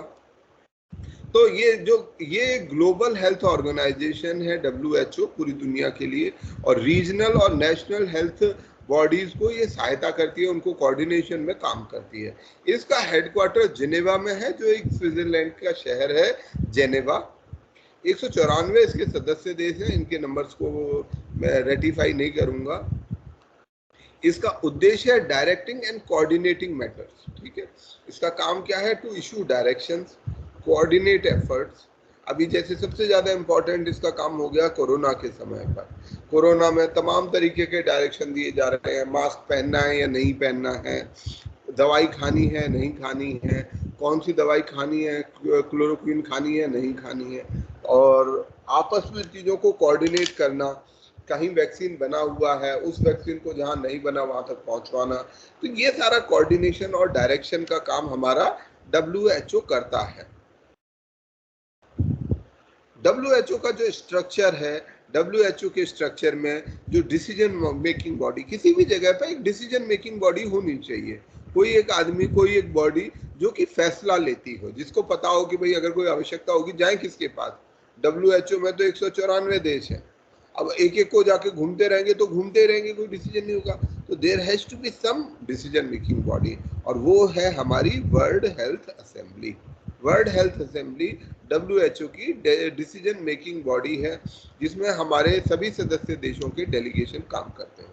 ये इन सभी देशों का एक फोरम है, हेल्थ पॉलिसी सेटिंग बॉडी है, जिसमें हेल्थ मिनिस्टर्स जो है शामिल होते हैं। हर साल इसकी मीटिंग होती है, जैसे जनरल असेंबली की मीटिंग होती है ऐसे इसकी मीटिंग होती है। ये पॉलिसीज बनाती है, डायरेक्टर जनरल को अपॉइंट करती है, फाइनेंशियल पॉलिसी पर नज़र रखती है, ओवरऑल काम को रिव्यू करती है, और किसी नए प्रोग्राम का बजट अप्रूव करती है। तो ये हमारे WHO का काम हो गया। WHO और हेल्थ को हम अलग से पढ़ेंगे, ये सफिशिएंट नहीं है, बहुत ब्रीफ सी कहानी है WHO की, पर WHO के एक्शंस आज के समय में बहुत इम्पोर्टेंट है। बर्न आउट कंडीशन, ये एक मतलब कुछ साल पहले निकला था, 2 साल पहले, concept burn out condition. Burn out क्या होता है? Burn out, anyone who can help me? Burn out Hindi में से बोल सकते हैं थक गए, ठीक है, बर्न आउट कंडीशन, ठीक है।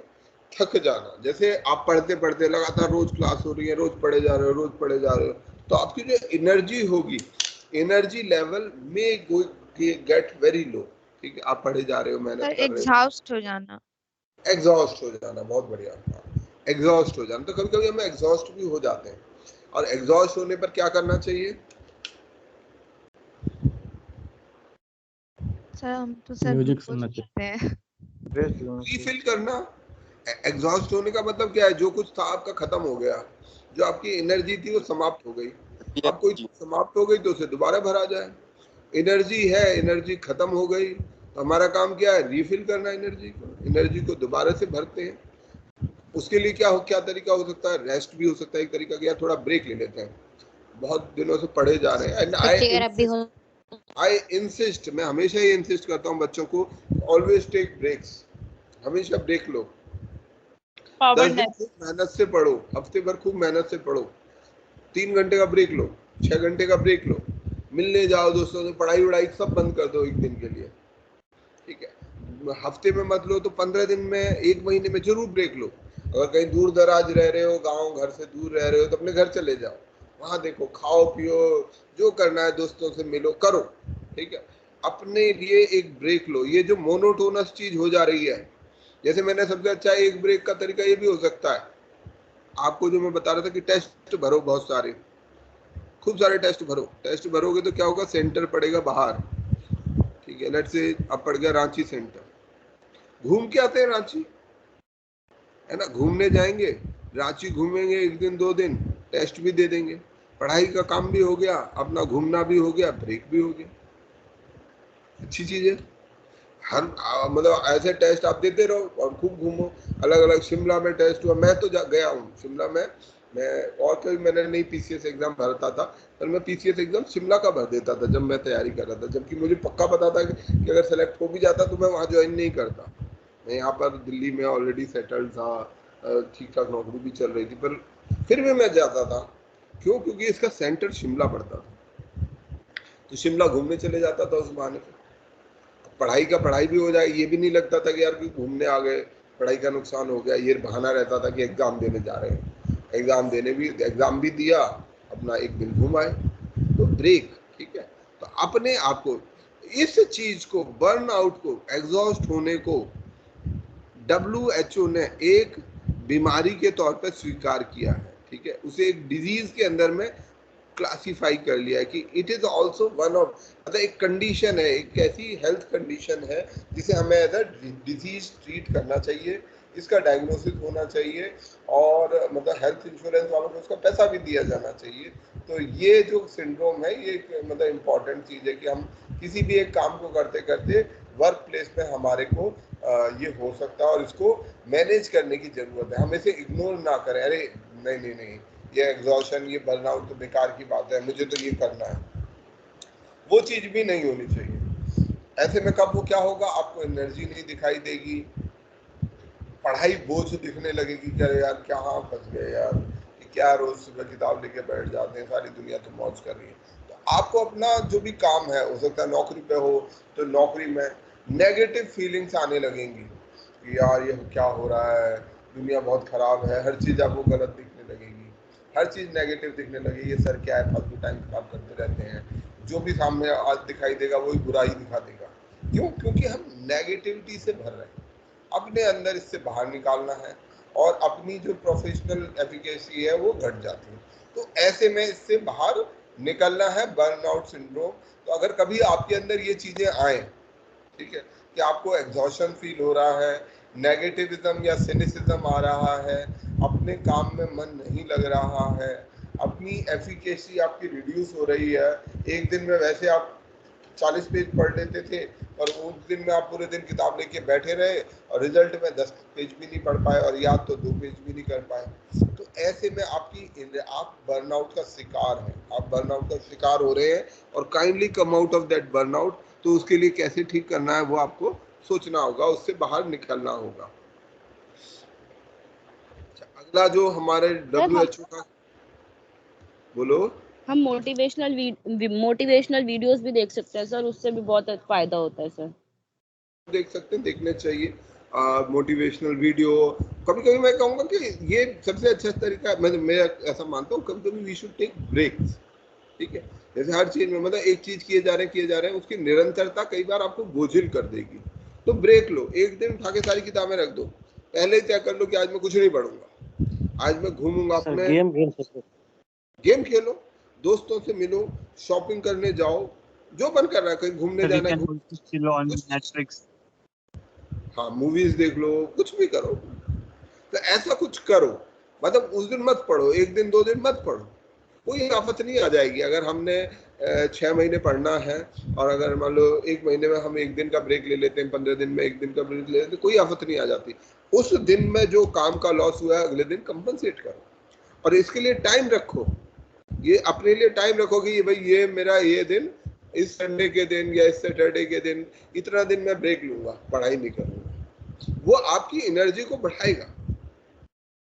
लोगों को बताओ अपनी तैयारी के बारे में, ये भी एक बहुत अच्छा तरीका होता है कि आप अपने इन चीजों को शेयर करो अपने साथ में, जैसे अच्छी चीजों को शेयर करो, नेगेटिव चीजों को नहीं। अपने दोस्तों के साथ बैठो और अपने चाहे तो एस्पिरेंट्स के साथ या किसी के साथ बैठो, उनको बताओ यार मैंने ये पढ़ लिया, मैंने ये पढ़ लिया, मैंने ये पढ़ लिया, और इसको एक दूसरे से ये सोच के नहीं कि डींग भी मत मारो, जो किया वो बताओ, जो नहीं किया वो मत बताओ, और दूसरे को भी एनकरेज करो कि भाई तुमने क्या किया, वो आपस में म्यूचुअली शेयर करो, और कंपटीशन मत करो कि हम एक दूसरे से, अच्छा इसने पढ़ लिया उसमें टेंशन आ गई उसको, इसलिए नहीं, केवल शेयर करने के लिए अच्छी बातें करो, कुछ सोशल एक्टिविटीज में ज्वाइन करो, कुछ अच्छा काम करो जिससे आपको लगे कि हाँ यार आज मैंने ये अच्छा काम किया है। यूनिवर्सल हेल्थ कवरेज एक हमारे WHO का की टारगेट है, इसके नाम से इसका चीज क्लियर है, यूनिवर्सल मतलब सार्वभौमिक, पूरे सभी जितने लोग हैं उनको ये चीज मिलनी चाहिए, हेल्थ, सभी को हेल्थ या स्वास्थ्य मिलना चाहिए, उसका कवरेज होना चाहिए। तो ये हमारे WHO का एक एजेंडा भी है, सस्टेनेबल डेवलपमेंट का एक एजेंडा है, UHC यूनिवर्सल हेल्थ कवरेज। 2030 तक के लिए जो सस्टेनेबल डेवलपमेंट के गोल बनाए गए हैं उनका ये उद्देश्य है। सेविंग लाइफ स्पेंडिंग लेस, ये हमारी जो WHO की रिपोर्ट थी उसका वो था एक टाइटल। सौम्या स्वामीनाथन हमारे WHO में एक सीनियर ऑफिसर हैं, चीफ साइंटिस्ट हैं, और ये WHO में दिखाई भी देती रहती है। यहाँ पर ये 3 बिलियन टारगेट बनाया गया था, इसको मैं अभी छोड़ रहा हूँ क्योंकि पुरानी बात हो गई, इसके लिए इसमें समय नहीं निकाल।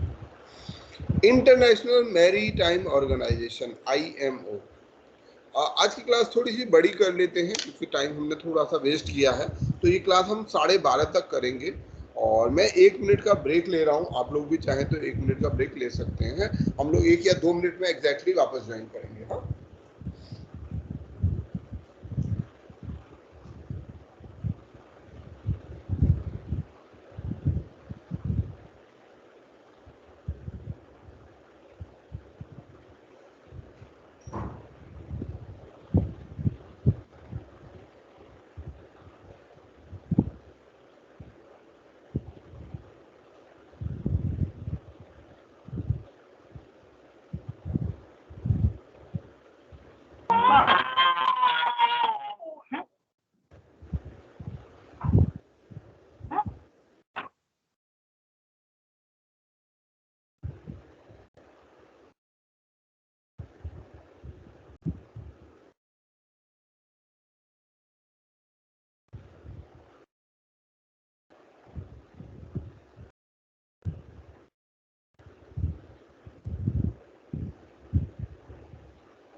चले शुरू करें।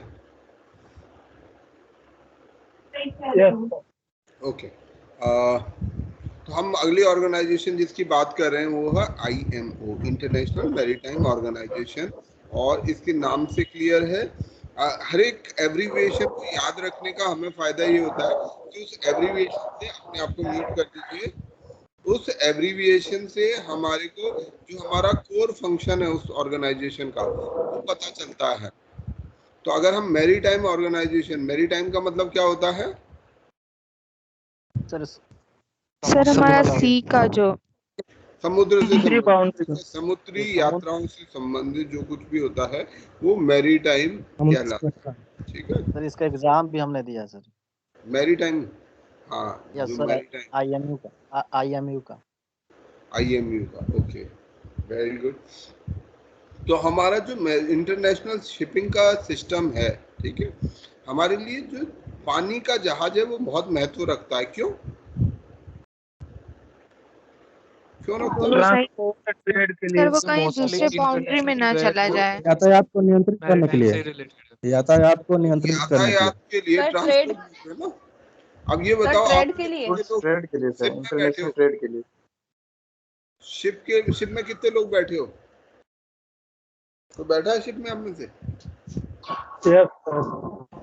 मेजॉरिटी तो बैठे नहीं है। तो जब बैठते ही नहीं है हम शिप में, तो शिप हमारे लिए इतना इम्पोर्टेंट क्यों है? तो इंटरनेशनल ट्रेड, बहुत बढ़िया, ठीक बोल रहे हैं। वैसे तो शिप हमारे लिए कुछ समय पहले तक बहुत इम्पोर्टेंट थे, क्योंकि आने जाने का भी वही साधन था। 1940-50 तक, जब तक हवाई जहाज का इस्तेमाल शुरू नहीं हुआ था, एरोप्लेन नहीं आए थे, तब तक हमारे पास आने जाने का एक ही साधन होता था पानी का जहाज। धीरे धीरे एरोप्लेन की व्यवस्था बढ़ती गई, और आज के समय में जो बड़े लॉन्ग डिस्टेंस ट्रेवल है उसके लिए हम, जो पैसेंजर ट्रेवल है उसके लिए हम केवल एरोप्लेन, ज़्यादातर एरोप्लेन का यूज़ करते हैं। कहीं कहीं अभी भी पानी के जहाज का इस्तेमाल किया जाता है, पर ज़्यादातर जो है एरोप्लेन का इस्तेमाल किया जाता है। परंतु आज भी शिपिंग जो है हमारे लिए बहुत महत्वपूर्ण है, क्योंकि हमारा जितना इंटरनेशनल ट्रेड है, यानी हमारा जितना इंपोर्ट और एक्सपोर्ट है, जो सामान हमारे देश में आ रहा है, इंपोर्ट का मतलब आयात, आ रहा है, आने वाले सामान को क्या बोलते हैं? इंपोर्ट। कभी कभी इसमें भी कंफ्यूज हो जाते हैं, इंपोर्ट क्या होता है, एक्सपोर्ट क्या होता है। पर इंपोर्ट आयात मतलब मेरे यहाँ आ रहा है, जो सामान हमारे देश में आ रहा है उसके लिए इंपोर्ट, और एक्सपोर्ट मतलब निर्यात, की मेरे देश से बाहर जा रहा है, निर्यात, ठीक है, आउट ऑफ माय कंट्री, तो उसको हम बोलते हैं एक्सपोर्ट। एक्स से भी समझ सकते हैं, तो हम इन या इन से समझ सकते हैं। तो ये जितना इंपोर्ट और एक्सपोर्ट का सामान, हम बहुत सारा सामान इस्तेमाल करते हैं, चाहे हमारे क्रूड ऑयल से लेकर दवाइयाँ, हमारी मशीनरी, कैपिटल गुड्स, हमारे जो कंज्यूमर गुड्स जो चाइना से हम खरीदते हैं, कल 2-4 दिन में शायद राखी वाखी भी बांधी जाएंगी, तो ये सब कहाँ से आ रहा है? ये सब इंपोर्ट होके आ रहा है। तो अगर मान लो जहाज नहीं होंगे तो क्या हो जाएगा, या जहाज के कामकाज में दिक्कत आ जाएगी तो क्या हो जाएगा? क्रूड ऑयल जो गाड़ियां ले लेके रुक जाएगा हमारा, सब कुछ ब्रेक हो जाएगा। जैसे सर अभी स्वेज में हो गया था, दवाइयाँ नहीं मिलेंगी, मशीन काम नहीं करेंगी, तो कोई चीज आप बना नहीं सकते, ठीक है, आप रक्षाबंधन नहीं बना पाओगे क्योंकि राखी नहीं मिलेंगी, हर चीज आपकी जितनी कंज्यूमर गुड्स से, आप जिस मोबाइल से बात कर रहे हो वो बंद हो जाएगा, आपको मोबाइल नहीं मिलेगा, मैं जिस लैपटॉप पे पढ़ा रहा हूँ वो लैपटॉप नहीं चलेगा। तो लगभग सारी चीज, जिस टेक्नोलॉजी से, जिस टावर से ये ट्रांसफर हो रहा है, वो सब कुछ ठप बैठ जाएगा। तो ये हमारी शिपिंग टेक्नोलॉजी का सबसे बड़ा काम यही है कि शिपिंग हमारे सामान को, सबसे ज्यादा आज के समय में कार्गो, पैसेंजर को बहुत कम, पर कार्गो को बहुत बड़ी मात्रा में अभी भी शिपिंग द्वारा, जहां पानी के जहाज द्वारा ही लाया जाता है। और क्योंकि इतने सारे जहाज चलते हैं समुंदर में, इंटरनेशनल सी में, अलग अलग देशों में जाते हैं, तो हमारे लिए बहुत रोल हो जाता है कि कोई एक ऑर्गेनाइजेशन हो, वो उनके रख रखाव को, उनकी सेफ्टी को, सिक्योरिटी को और उनके एनवायरमेंटल इश्यूज को, क्योंकि ये पानी के जहाज एनवायरमेंटल इशू भी हैं। तेल एक तो सबसे बड़ा, ये जो क्रूड ऑयल होता है, ये जो तेल यूज करते हैं वो सी पॉल्यूशन क्रिएट करते हैं सबसे ज्यादा। इसके अलावा इकोलॉजी को प्रभावित करते हैं, बहुत सारे से ये कंसर्न होते हैं। तो इन सब चीजों को देखने की जिम्मेदारी हमारी, इनको कोऑर्डिनेट कराने की इस मैरीटाइम ऑर्गेनाइजेशन की है। ये हमारे यूनाइटेड नेशन का स्पेशल एजेंसी है। मुझे ख्याल से आप सभी लोग क्लियर हो गए होंगे what is a special agency and what is an organ. What name the organs of United Nations. Yes sir. UNGC, क्या ऑर्गन है? UNGA, UNSC, ओके, और ICJ, secretariat UNDP, economic and social council, वो सब भूल जाते हो, ठीक है। तो वो ऑर्गन्स हैं, ये जितने IMO, WHO, ये सब उसके स्पेशल एजेंसी हैं। इनके कुछ स्पेशल काम है। ये मैरीटाइम के लिए कर रहा है, वो हेल्थ के लिए कर रहा है, हर कोई अलग अलग चीज के लिए कर रहा है। इसका हेडक्वार्टर यूके में है। IMO का हेडक्वार्टर कहाँ पर है, कौन से शहर में है? यूनाइटेड किंगडम ब्रिटेन के लंदन। लंदन में नहीं है यार, इसीलिए मैं बोल नहीं रहा था, किसी दूसरे शहर में है यार ये, लंदन से वॉशिंगटन। किटक लिम में है। बोला आपने? किटक लिम, किटक LIM।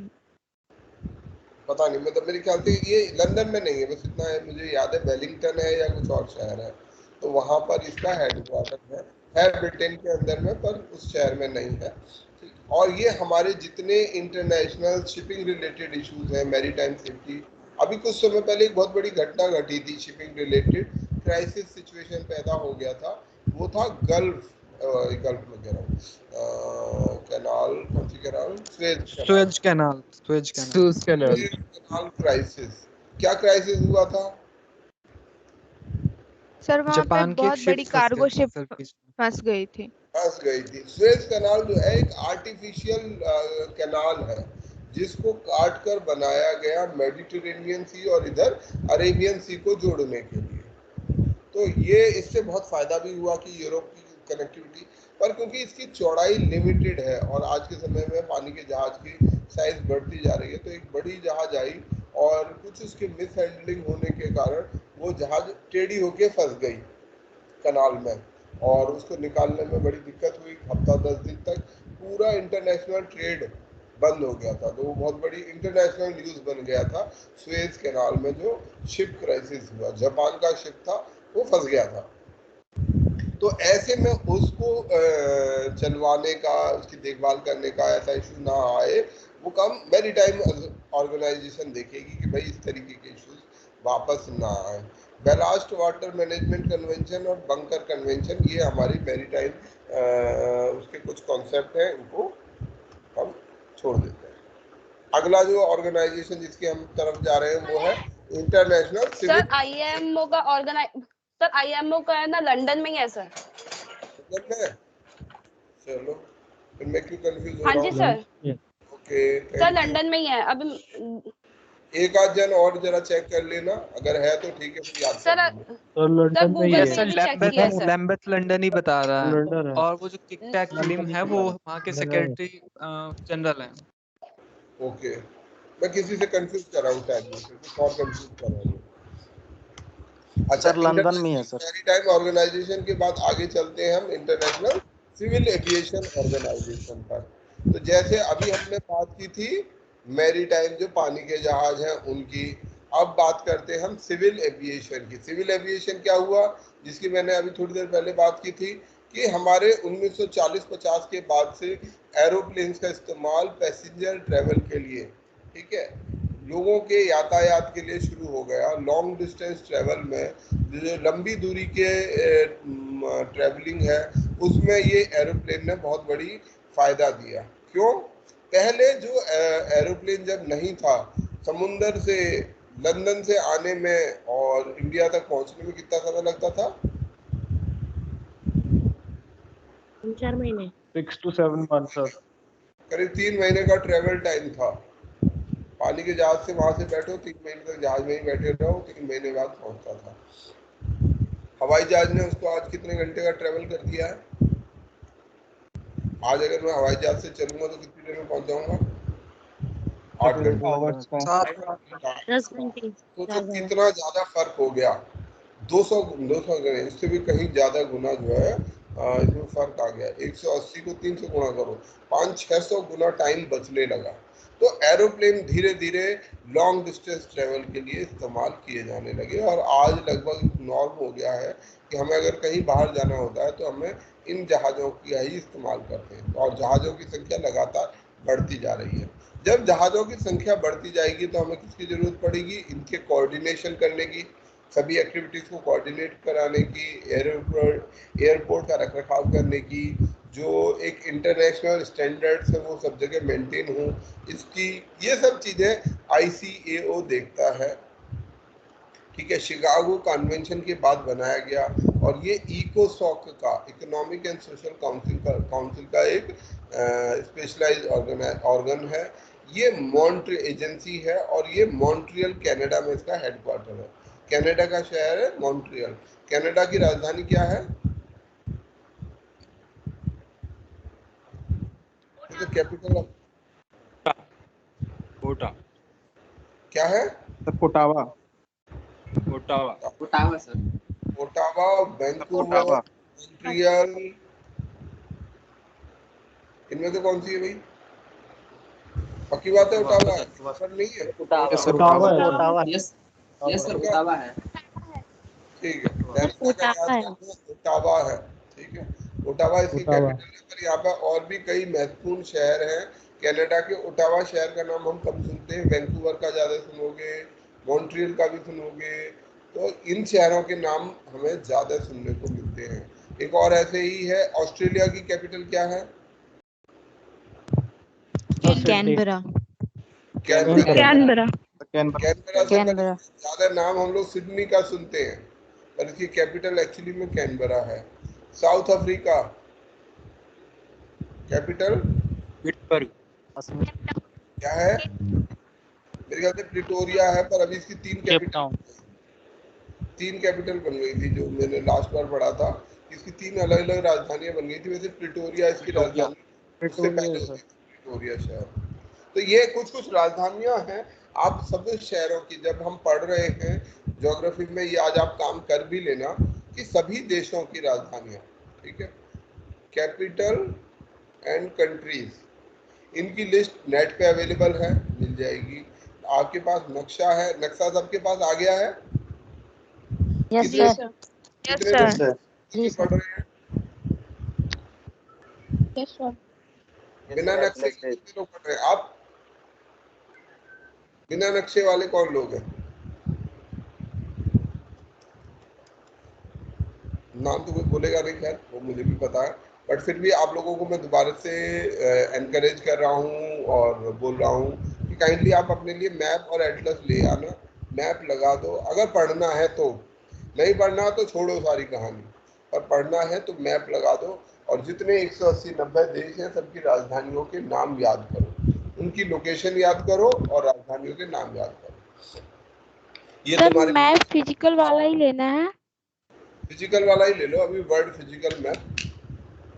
एटलस में देखो 2 चीजें हैं हमारे पास। जो एटलस होती है ना, उस एटलस के अंदर में सारा तरीके का मैप हो जाता है, चाहे वो नेशनल हो, इंटरनेशनल हो, और मतलब जो अलग अलग फिजिकल मैप में मिल जाएगा, रिवर्स वाला अलग मिल जाएगा, माउंटेन और वो क्या बोलते हैं उसको, कौन सा, फिजियोग्राफिक वो भी होता है, वो भी वहाँ मिल जाएगा, मिनरल्स का मिल जाएगा, सब कुछ मिल जाएगा उस एटलस। और पॉलिटिकल एटलस को पढ़ना है, बहुत इंफॉर्मेटिव होती है वो एटलस। अच्छा, तो हम अपने मॉन्ट्रियल की बात करते हैं। यहाँ सिविल एविएशन ऑर्गेनाइजेशन है। सिविल एविएशन ऑर्गेनाइजेशन का काम है, जैसे वो मैरीटाइम सेफ्टी के लिए काम करते हैं, ये एविएशन यानी कि हवाई जहाज़ों की सेफ्टी, सिक्योरिटी, एफिशिएंसी की वो समय से चले, इसका देखभाल करती है। इसका एक कार्यक्रम है ICAO का जिसका नाम है कॉर्सिया। कॉर्सिया कार्यक्रम जो है कार्बन ऑफसेटिंग के लिए बनाया गया है। आज हमारे सामने एक बहुत बड़ा चैलेंज है जिसका नाम है ग्लोबल वार्मिंग, और ग्लोबल वार्मिंग को रोकने का हमारे पास एक ही साधन है, कार्बन डाइऑक्साइड का लेस प्रोडक्शन। कि जितना हम कार्बन डाइऑक्साइड का एमिशन कम कर देंगे उतना हम अपनी धरती को ग्लोबल वार्मिंग से बचा सकते हैं। तो कार्बन डाइऑक्साइड का प्रोडक्शन एक बहुत बड़ी इंडस्ट्री, एविएशन इंडस्ट्री निश्चित रूप से करती है। जहाज गैलन्स ऑफ पेट्रोल को बर्न करते हैं हर ट्रैवल के दौरान। तो ऐसे में यदि सिविल एविएशन ऑर्गेनाइजेशन को बोला जाए कि भैया आप जो है आप जहाज़ों में तेल को खर्चा या कार्बन डाइऑक्साइड का एमिशन कम करो, उसको एनकरेज करने के लिए कार्यक्रम बनाया गया है, carbon offsetting and reporting scheme for international aviation. Carbon offset मतलब कार्बन की जगह किसी और चीज़ से उसको रिप्लेस किया जाए, कार्बन की बजाय कुछ और फ्यूल यूज होगा तो हमारे जो कार्बन डाइऑक्साइड है वो कम हो जाएगी। तो ये हमारा कॉर्सिया कार्यक्रम है। कॉर्सिया कार्यक्रम के बाद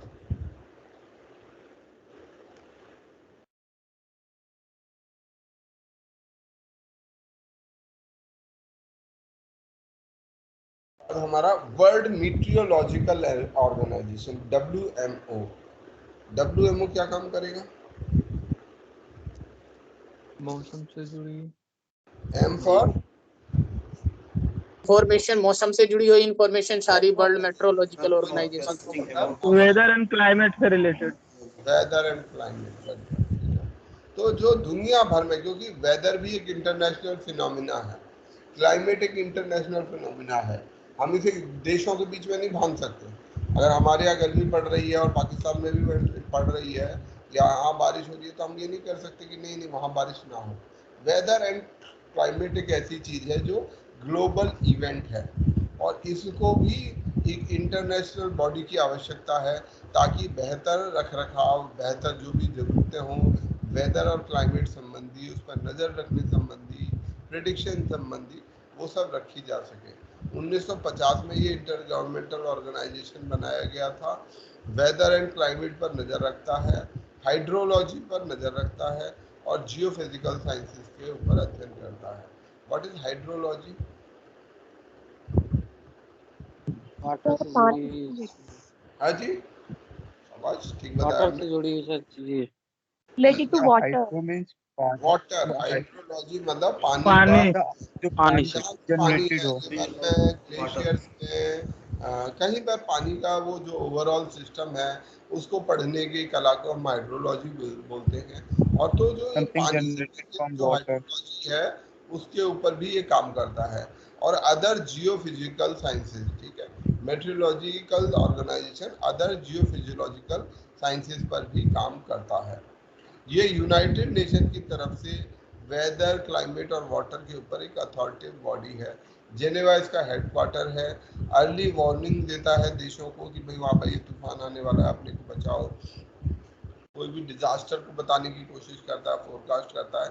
केमिकल स्पिल, ऑयल स्पिल, कहीं पर अगर तेल की लीकेज हो जाए, क्योंकि केमिकल और ऑयल बहुत खतरनाक हो सकते हैं हमारी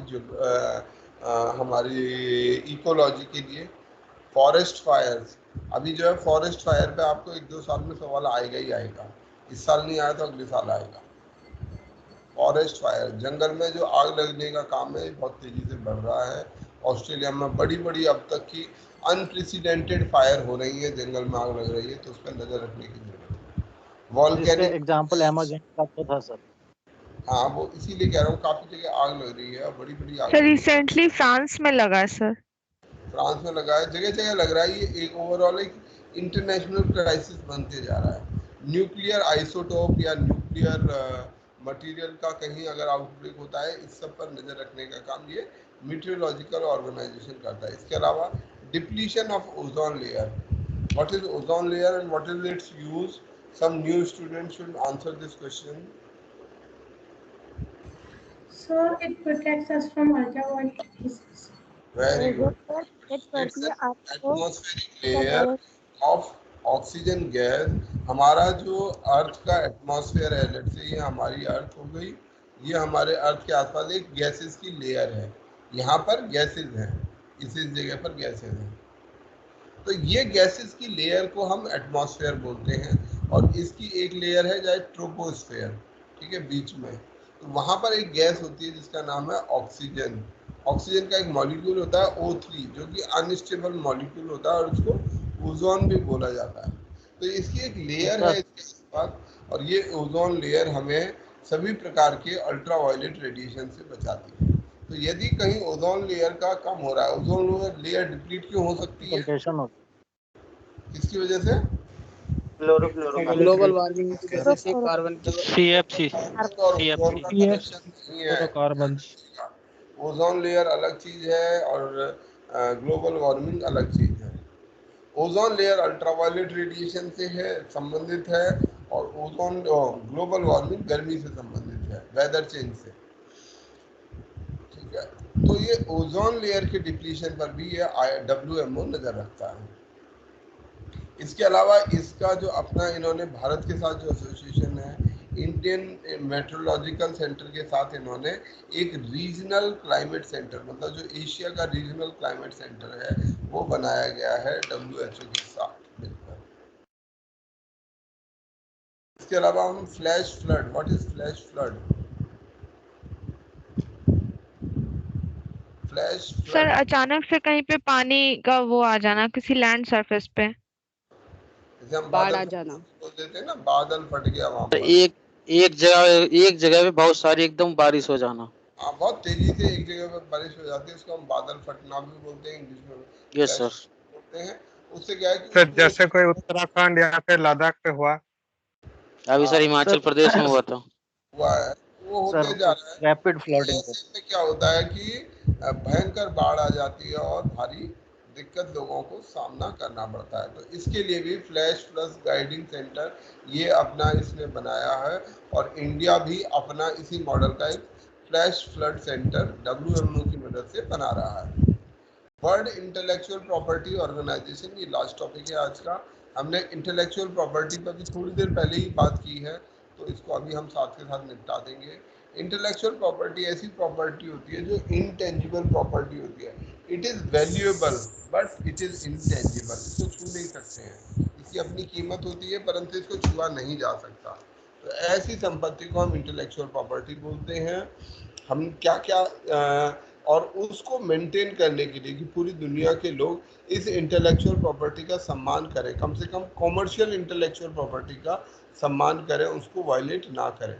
तो इसके लिए एक ऑर्गेनाइजेशन है, वर्ल्ड इंटेलेक्चुअल प्रॉपर्टी ऑर्गेनाइजेशन, वो काम करती है। वीपो भी बोलते हैं इसको शॉर्ट में, वीपो, WIPO, वीपो। और ये काम करती है for the protection of industrial property, जैसे कि इन्वेंशन, ट्रेडमार्क, डिजाइन, और कॉपीराइट मटेरियल जैसे literary copyright, music, photographic and other artistic work. तो इन सब को वो प्रोटेक्ट करता है। ये ऑर्गेनाइजेशन इंटेलेक्चुअल प्रॉपर्टी रिजीम को मेंटेन करता है। इससे पहले ये ऑर्गेनाइजेशन होता था United International Bureau for protection of intellectual property right, BIRPI. ये दो कन्वेंशन, दो एक तरीके की जो संधि जैसी पास की गई हैं, जिसमें पेरिस कन्वेंशन है और बर्न कन्वेंशन है, इन पर आधारित है। ठीक है, इसका फंक्शनिंग पेरिस कन्वेंशन और भी है, इसके अलावा भी हैं, परंतु अभी हम जिस पेरिस कन्वेंशन की बात कर रहे हैं वो इंटेलेक्चुअल प्रॉपर्टी राइट संबंधी है।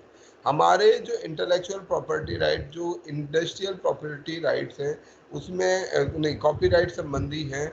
वो कॉपीराइट है कि आपने कोई किताब लिखी उसकी कोई कॉपी कर ले, आपने कोई म्यूजिक वीडियो बनाया उसकी कोई कॉपी कर ले, गाना बनाया उसको कोई सेल करे म्यूजिक अपने कॉमर्शियल इंटरेस्ट के लिए, तो उसको हम बोलेंगे कॉपीराइट वायलेशन।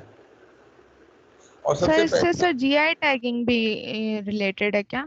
हाँ जी बिल्कुल, GI tagging is the international intellectual property.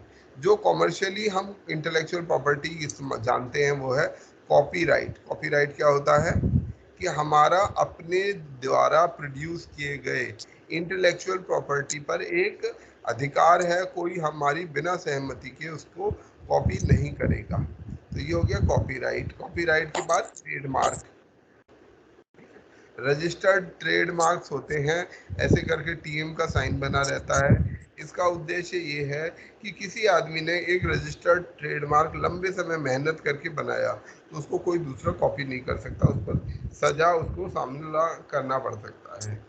जैसे उदाहरण के लिए हम कोई भी बड़ी कंपनी लें और उसका अपने नाम से फिर प्रोडक्ट बनाने लगे तो वो कंपनी हमारे ऊपर केस दर्ज कर सकती है कि भाई आपका ये आदमी हमारे खिलाफ केस वो कर रहा है।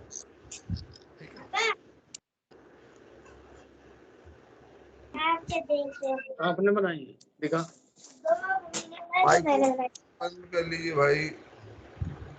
अच्छा, इससे संबंधित है माराकेश ट्रीटी ऑफ WIPO, ठीक है, माराकेश ट्रीटी ऑफ WIPO, इससे ये संबंधित है। और Marrakesh treaty basically WTO has become also part of intellectual property का जो इशू है, it has also become part of WTO agreement. WTO का एक एग्रीमेंट है जिसे ट्रिप्स एग्रीमेंट बोलते हैं, उसका भी हिस्सा है ये। ट्रिप्स मतलब ट्रेड रिलेटेड इंटेलेक्चुअल प्रॉपर्टीज, ठीक है। तो ये एक ऐसा एग्रीमेंट है जो WTO के अंदर किया गया है। तो इसके द्वारा, WIPO के द्वारा, हम अपने जितने भी इंटेलेक्चुअल प्रॉपर्टी के अधिकार हैं उनको सम्मान देते हैं कि वो अपना जो काम है उसको ठीक तरह से कर सके। चलिए हम अगली क्लास में यहाँ से शुरू करेंगे, इंटरनेशनल टेलीकम्युनिकेशन। सर, हाँ जी सर मुझे टैक्सेशन से कुछ पूछना था, करंट अफेयर में सकती हूँ? अभी पूछना चाहती हो, पूछो। सर अभी रिसेंटली अमेंडमेंट हुआ है रेट्रोस्पेक्टिव टैक्स में। सो बेसिकली रेट्रोस्पेक्टिव टैक्स है क्या? टैक्स क्या है? यस सर, रेट्रोस्पेक्टिव टैक्स जो भी रिसेंटली अभी अमेंडमेंट हुआ है ना। बिल्कुल सही है। रेट्रोस्पेक्टिव मीन तो ये होता है कि पीछे से, मतलब जितने इयर्स तक का है, बैक इयर्स का भी टैक्स लगेगा। रेट्रोस्पेक्टिव टैक्स का मतलब होता है हम ज्यादातर काम, ठीक है, लेट्स से अगर मान लेते हैं, मैं कोचिंग के उदाहरण को देकर आपको समझाने की कोशिश करूंगा, फिर आप इसको ज्यादा बेहतर से अप्रिशिएट कर पाएंगे। अगर मान लीजिए हमारी आज की पॉलिसी दीप कोचिंग की ये है कि हम किसी भी स्टूडेंट से कोई फीस नहीं लेना चाहते, ठीक है, ये हम चाहते हैं कि भाई हम अपने से खर्चा करेंगे। कल किसी कारण से हमारे पास पैसे नहीं है या हम चाहते हैं कि नहीं हमारे को पैसे की ज़रूरत है, हम कुछ फीस लगा देते हैं कि भाई सबको फीस देनी पड़ेगी, ठीक है। तो ये फीस हम कब लगा सकते हैं? क्या आप लोगों पर फीस लगा दी जाए तो आपको अच्छी लगेगी? No sir. क्यों नहीं अच्छी लगेगी? क्यों अजीब लगेगा? क्योंकि हमने एक सहमति, हमने आपस में एक म्यूचुअल एग्रीमेंट किया है।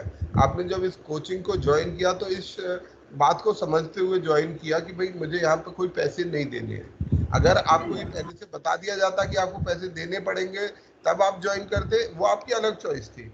पर क्योंकि आपको कभी बताया नहीं गया और आपसे एकदम से पैसे मांगे जाएं तो आपको ये बात बड़ी अजीब लगेगी। जो बच्चे आएंगे हम उन पर कोचिंग लगा दें और उन पर टैक्स लगा, उन पर ड्यूटी लगा दें, उनसे कहें कि आपको फीस जमा करनी है और जब एडवर्टाइज करें कि भाई इस साल से जो भी बच्चे होंगे उतनी फीस आपको देनी पड़ेगी, तब क्या वो भी गलत है?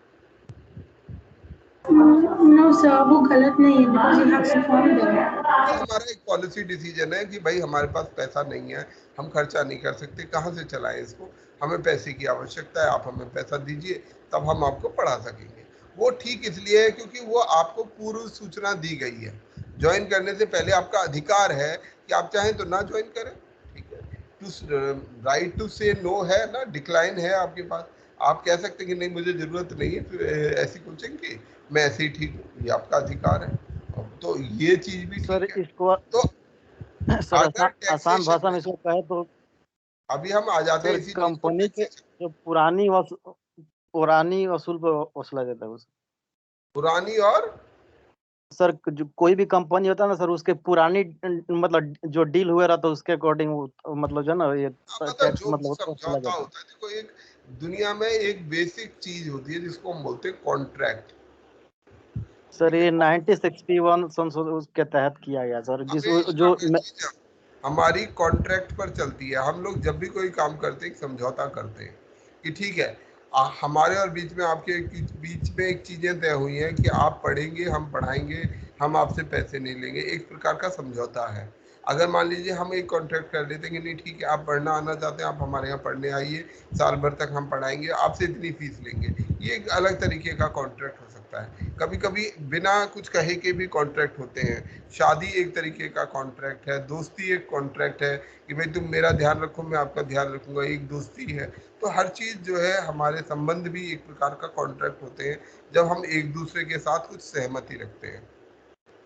टैक्सेशन में भी यही चीज होती है कि भाई मान लीजिए आपके ऊपर एक टैक्स लागू है, आज की तारीख से सरकार घोषणा कर देती है कि 20/8/21 से आपके ऊपर 10% की बजाय सभी आदमियों को 20% इनकम टैक्स देना पड़ेगा।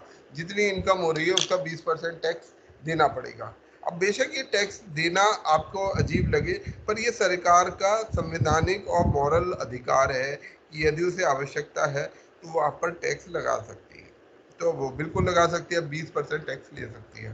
परंतु आपको जान के ये आश्चर्य होगा, हमारे लॉ में एक रेट्रोस्पेक्टिव लेजिस्लेशन का मतलब पीछे के समय जाकर कानून बनाने का अधिकार है। तो हमारे पास, हमारे जो सरकार है उसके पास रेट्रोस्पेक्टिव लेजिस्लेशन का अधिकार है। अगर वो ये चाहे कि 1/4/2019 से सभी के ऊपर 20% सबको टैक्स देना पड़ेगा, पहले 10% था, उसने कहा कि नहीं सबको 20% देना है, और वो पीछे जाकर भी टैक्स लगा सकती है। इसको बोलते हैं रेट्रोस्पेक्टिव लेजिस्लेशन, यानी कि पीछे जाकर कानून बनाना, पीछे के समय में। अब ऐसे में अगर कानून बनाया जाएगा तो लोगों को भारी आपत्ति होती है, क्योंकि 2019 में मुझे बताया ही नहीं कि आपकी इनकम पर टैक्स लगेगा, तो नहीं तो मैं उसका कुछ इंतजाम करता या कुछ भी करता। जैसे मैं आपसे कहूं कि नहीं पिछले साल वालों को बच्चों को भी कोचिंग के पैसे देने पड़ेंगे, तो वो गलत हो जाएगा। पर ऐसी व्यवस्था टैक्सेशन सिस्टम में है और ऐसे टैक्सेस कभी कभी लगाए भी गए हैं।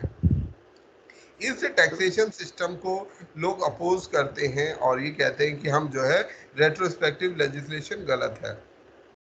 विशेष रूप से जो हमारे देश में आने वाली फॉरेन कंपनीज हैं, विदेशी कंपनियां हैं, वो हमारे देश में नहीं आएंगे, हमारे देश में कोई इन्वेस्ट नहीं करेगा। ये टैक्सेशन बेसिकली बिजनेस से संबंधित है, और बिजनेस को अगर ये पता नहीं होगा कि भाई 10% टैक्स देना है या 20% टैक्स देना है, तो ऐसे में वो आपके देश में इन्वेस्ट नहीं करेंगे, क्योंकि आपके देश में अनसर्टेनिटी है। इसी चीज को इस कानून के द्वारा खत्म किया गया है कि हमारे देश में कोई भी रेट्रोस्पेक्टिव टैक्स नहीं लगाया जाएगा। मतलब हमारे देश में आने वाली जो बाहर की कंपनियां हैं उनकी ये शिकायत है कि आप यार पीछे जाके टैक्स लगा देते हो, हम उसका क्या करें, बहुत गलत है। तो इसको हटाने के लिए ये कानून बनाया गया है कि रेट्रोस्पेक्टिव टैक्स नहीं लगाया जाएगा। सर आयकर विभाग अधिनियम 1961 संशोधन करने के लिए ऐसा किया गया सर। हाँ, वो अधिनियम में ये अधिकार है सरकार को कि वो रेट्रोस्पेक्टिव टैक्स लगा सकती है। अब उस अधिकार को बदलने की जरूरत है सरकार के, तो अगर आप उसे बदल दोगे तो आपके देश में जो भी आदमी आ रहा है वो सोच समझ के आएगा। ठीक है, चलिए, तो थैंक यू सो मच, है ना। और सर एक थैंक यू सर एक चीज पूछनी थी। Thank you sir. Sir IR के लिए बुक कौन सी सही रहेगी हिंदी मीडियम के लिए? देखो मैं आप लोगों को मैं इस सवाल का जवाब दे देता हूँ कि देखो आपको जो बुक के लिए, एक तो मैं रिकमेंड करूंगा कि आप NCERT की जो किताब है वो जरूर ले लेना। 12वीं की किताब है शायद, उसका नाम मुझे अभी याद नहीं आ रहा, उसे आप ले लीजिएगा IR के लिए, उसकी रीडिंग मार दीजिएगा, ज्यादा उसमें कुछ नहीं है। पॉलिटिकल साइंस की बुक है नहीं, IR के इंटरनेशनल के लिए एक अलग किताब है, कंटेम्पररी समथिंग कुछ है, मुझे अभी नाम नहीं। सर वो कंटेम्पररी वर्ल्ड है वो। पॉलिटिकल साइंस कंटेम्प्रेरी वर्ड वही हो गया, मतलब वही हो गया। समकालीन विषय में राजनीति। हाँ, तो वो आपको पढ़नी है हिंदी में। उसके अलावा आप हिंदी में कुछ नोट्स, आप कोचिंग के नोट्स फॉलो कर सकते हैं, क्लासेस को फॉलो कर सकते हैं। अभी के लिए इतना ही करिएगा। आपको ज़्यादा लगे तो किसी भी कोचिंग के हिंदी के नोट्स आपको मिल जाए तो मुझे बता दीजिएगा, मैं एक बार देख के आपको कंफर्म कर दूंगा कि ये यूज़ कर लीजिए। बाकी अपनी कोचिंग के नोट्स हैं, अगर आप चाहें तो यूज़ कर सकते हैं। सर दृष्टि के मिल रहे हैं। विजन का ठीक लगता है।